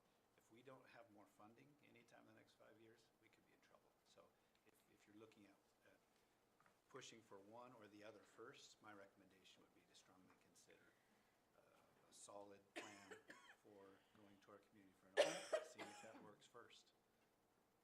And then if it doesn't work, well, we've got a backup plan for satisfying teachers in a way that we couldn't in terms of their remuneration, but we can give them more time. So, those are my personal thoughts, but again, you've got Maybe we lots can of do people both. sharing lots of things with you, and you're the decision makers. Any And additional these are the questions? studies, Kelsey, at the bottom that you quoted. Those are just a few, Because I'm intrigued that the test scores would be higher. that they could be. But, yeah, so I'll have to read up on those. That's interesting to me that. My main concerns as we looked at survey data and feedback, and I thought about it, were that it's got to impact test scores negatively. We're finding places who've implemented it, as long as they're doing the intervention piece that we're planning. That's not been the case. The daycare piece, childcare piece was a major concern for me. And again, we're looking at a plan potentially that you could implement that would mitigate or eliminate that concern for most families. So did some of these studies use a Friday intervention that you read? I read so many. Okay, I don't yeah, know if that- they're in these ones or if Okay. they're different ones, but I would imagine so because it's quoted right in there, We've got a couple comments, maybe one question. Excellent job on the report. Yes, this is Thank you great. thank you for giving us some resources and being thorough, and I thought that was an excellent summary there, so thank you for taking the time to do that. We really appreciate that. I have a question for Jane. One of my concerns is a first grader, second grader Or a having a longer day. kindergartner. Or a I- kindergartner. Or a kindergartner. Yep, me too. My experience is, my sample size is 5, but picking them up from school after first grade, they just seem wiped. And from your perspective, what do you have? That's something I too am concerned about. I'm just trying to visualize my kindergarten students hanging on till 3:20. We had nap it's time in always- Mrs. Fenderson's Well, at Miller yeah. Valley, right? and we all had a little towel, and we put our towel down on the ground. Yeah. I think we fell asleep. I don't remember. It is something to consider. I know our K-1 teachers do an incredible job of building in what they call brain breaks, of taking an additional recess if they need to. But we have a lot of kindergartners who are currently on our campuses until at least 3:30, if Because not they're staying after 4:30, school. because of clubs. So it is doable. Yes, they're tired, but we also have a lot of kids who go to YMCA or Boys and Girls Club or things like that after school as well. This would just be a little bit more structured and have an academic focus. Yeah, that's one of my concerns. But with how the is little ones. how is the classroom? So after a certain great question. period, you're just trying to maintain sanctity in that classroom. After lunch probably. But I think it would take, as Kelsey just said, if I was going back to teaching kindergarten, which I'm not. but I would Starting to just- get goosebumps there for a minute. I would have to relook at the whole way I schedule a day. Yeah. So you would have to do a lot of revamping about how your day is scheduled to make it work. Yeah, and you're very intentional with what your afternoon looks like. Mornings are easier. It's the afternoon with those young ones. So oftentimes we would schedule specials in the afternoon. We would put some of the more light topics in the afternoon and really do your heavy academics in the morning. It's a downside for sure. In my It's mind. I feel like if but they're mitigating aspects. Absolutely. And there are districts doing this. There that are. have been doing it for Correct. decades. Yeah. So, close by, I mean, Yeah, no, fair enough. and they've I got don't- it's kindergartners and first and It's second intriguing graders. to me to Yeah. start to develop a kindergarten day. That would work. Yeah. Do K2 students currently bring, I don't have a K2 for a while, currently bring home work in the evenings, like things to practice? They do. Things like that, where would that potentially be able to be lighter for them to be able to have just an Absolutely. evening of not having to do additional outside of school work? Yeah. So we Where just, families are just this last spring, less kind of pressure on 'em. revamped our homework policy with some different expectations. It wouldn't take much to make some even bigger adjustments there to say the less is more in those cases because they are doing so much heavy lifting You during know, the and if day. if they're at school from 7:45 to 3:20 and they're doing something academic that whole Yeah. time, I would be one of those kindergarten teachers that if you read a story to your kids at night, that's what I want. I think Yeah. most I want would a- land I want there. a bedtime Yeah. story. Let's go. I don't want Yeah. you working on math facts. Yep. For me, the rigor was a big part of it. We discussed, that's a main focus of our school district, of the board. And it went from a negative column, maybe over to a positive column. The family hours and work, and, that was a big negative for me, but I see some positives, maybe moving that to the positive column. I still have, two things in my negative column that I'm struggling with, and one is sleep. I feel like our schools probably start earlier than they should anyway. great I mean, if you look at the data and if you look at sleep data and the importance of sleep and academic, if we're going to take away, and we don't get to choose when kids go to sleep and when they wake up. I mean, I guess we choose when they wake up, but we don't choose when they go to sleep. I'm still a little concerned about the early start time for that. And then probably my biggest concern is the override. I want more money Yeah, we do. for our I would district. agree. And Your concerns about sleep, I don't mind at all, this K4 starting at 7:45, because little kids actually work better earlier. It's the high school kids. their circadian I worry rhythm about is known their, to move forward a couple of hours. The high school starting before 8, does that mean we'd have a 0 class starting at 6:45?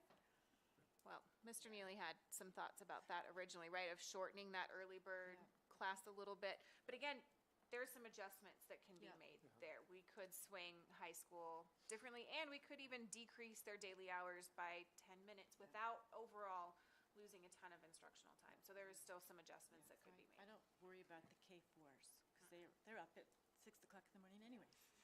But It's the like middle Stan was schoolers and the saying- high schoolers that you have to drag out of bed. Well, and like Stan was saying, the later they go to school, the further out it pushes their activities. That's So exactly now your That's a legit dancers are concern. getting home at 8, 9 o'clock instead of It's a crunch. 7 or 8 o'clock, and then they have homework, and And then they that's a have to big get up concern. an hour earlier to get to school earlier, and that's just harder. And I'm a fan of all things sleep.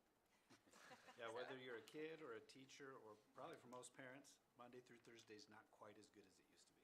But Friday is way better than it used to be. That's the flip side, right? Right. Yeah. There is some intrigue for me surrounding CTE at the high school. Yeah. I I just, think that's amazing. I almost think that, I mean, regardless if we're not doing this or anything, I wouldn't even mind just even entertaining, what does that look like? For at the high school level, to recruit more, honestly, students. Because there's a big push right now when you see the college enrollment dip and you see the CTE increasing, where people, like, I'm not sure if I want my kids to go to college right now. I want them to get a trade. And they feel like and these are very academic people that I hear this from. And just kind of, that's what's trending. Well, if And- you ask a parent, what is their goal for their kiddo? Most of them would say to end up with a good job Yeah. and be able to buy a house and support their own kids. Yeah, You financial can get, assistance, you can get these CTE kids that come out with no college debt, and there was a kid at baccalaureate. He's gonna start welding, 85,000 a year Oh, yeah. is what he's starting with. When a Jumps kid that was ahead in of my second grade class, and he has no college debt, nothing. He's got a great job. and he- Reeve-Burke. All because of CTE. Yeah, so I mean, and just really, money aside, whatever, there's something to that. I think that there's too. I think it's huge. I'm almost like, why wouldn't we kind of entertain? Can we get enough seat time for all the academics and still have this available? What does that look like? And it really kind of makes PHS even more of a powerhouse Yeah. of a Well, it of an opens up environment. Friday in such an interesting way.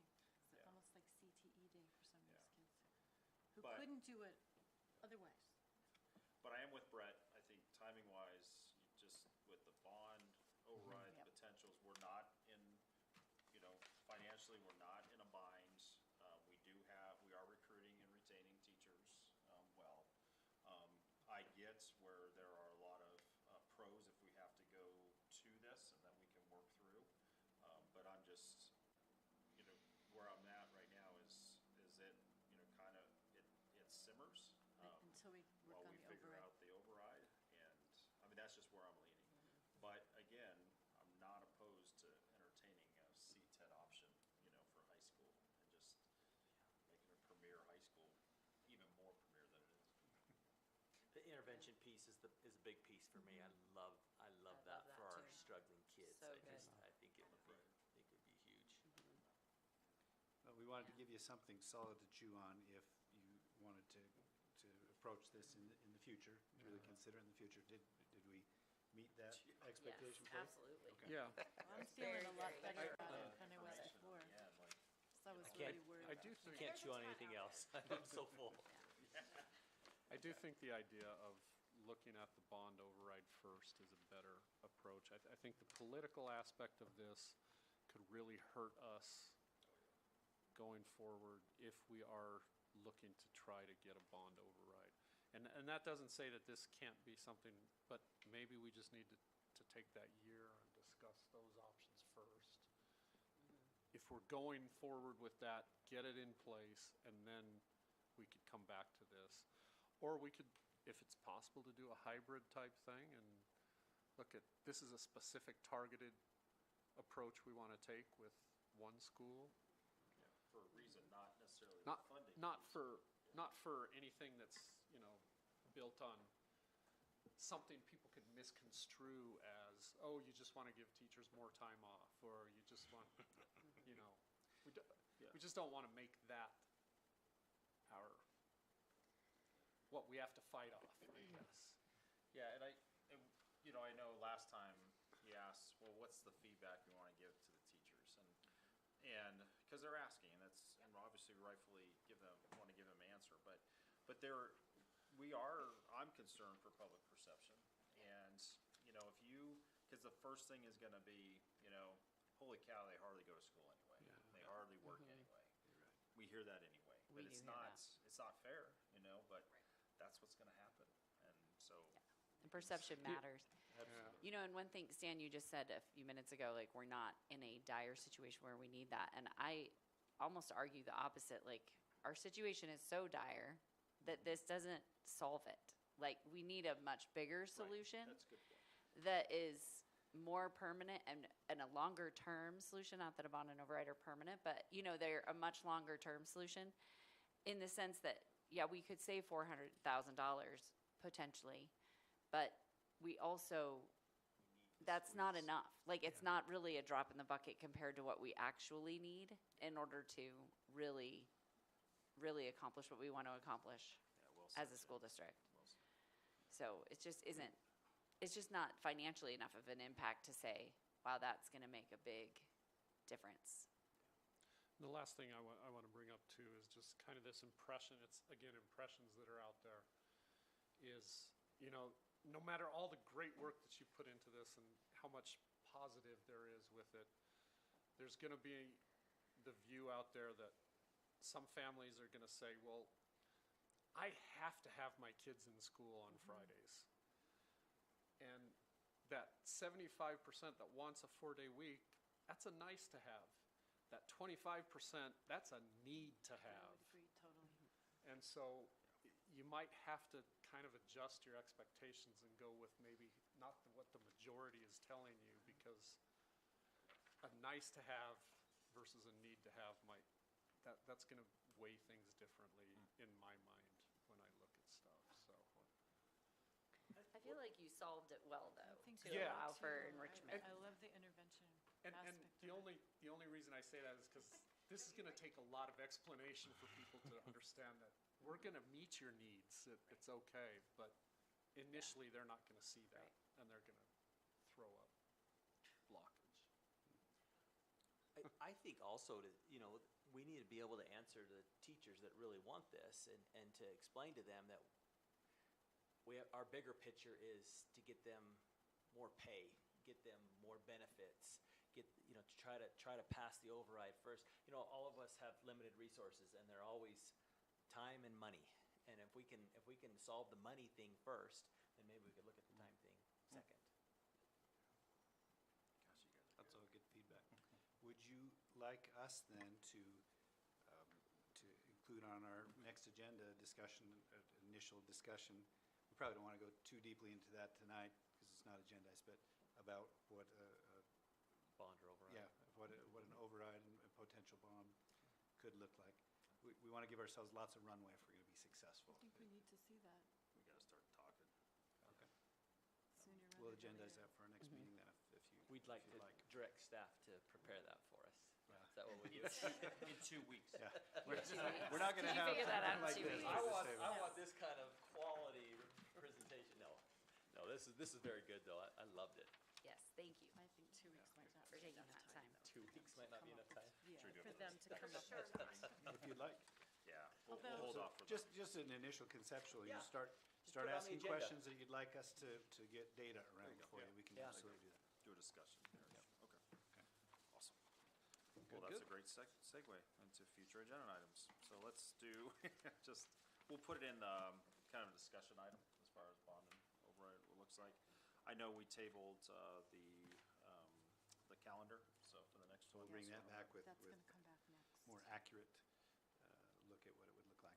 Anything else? Are there, just to clarify, are there any other, I guess not, you already had the discussion. There's no other recommendations for alterations to the calendar other than kind of the typo-related ones, so to No, speak? Okay. that's great. I have a thought for agenda item, and I don't know if we'd pack the agenda. I'd love to hear from staff and other board members of, maybe each board meeting, a 3 or 4 minute presentation on why public schools. I think there's a lot of pressure on, in our community about different options for education, and I just think it would be, everybody's got a little different perspective, and I don't know if maybe we could do it after we're done with the book. We could add that to the agenda, and that way we're not stacking, because our meetings are longer than we all want, but I think we're getting a lot done, and maybe that could be I just love to hear from individuals. This is why I believe in public schools. This is why I send my kids to public school. This is what I've seen This is from why my I spent my perspective. career that- teaching in yeah, public schools. I'd love and to never just went to a private school. 3 to 5 minutes to listen to Jane on Oh, I could what- go way longer than that on why I believe in public schools. Not sure that's what I'm asking for. No, something maybe we could consider on a future agenda, maybe after we're done with book study. Good. Sarah wrote it down in big letters. Yes. Awesome. Thank you. All right, then moving on for future, so our next meeting is July 1st, July right 1st. here. And so, thank you all for attending. We are actually going to move into executive session, which means you get to go home.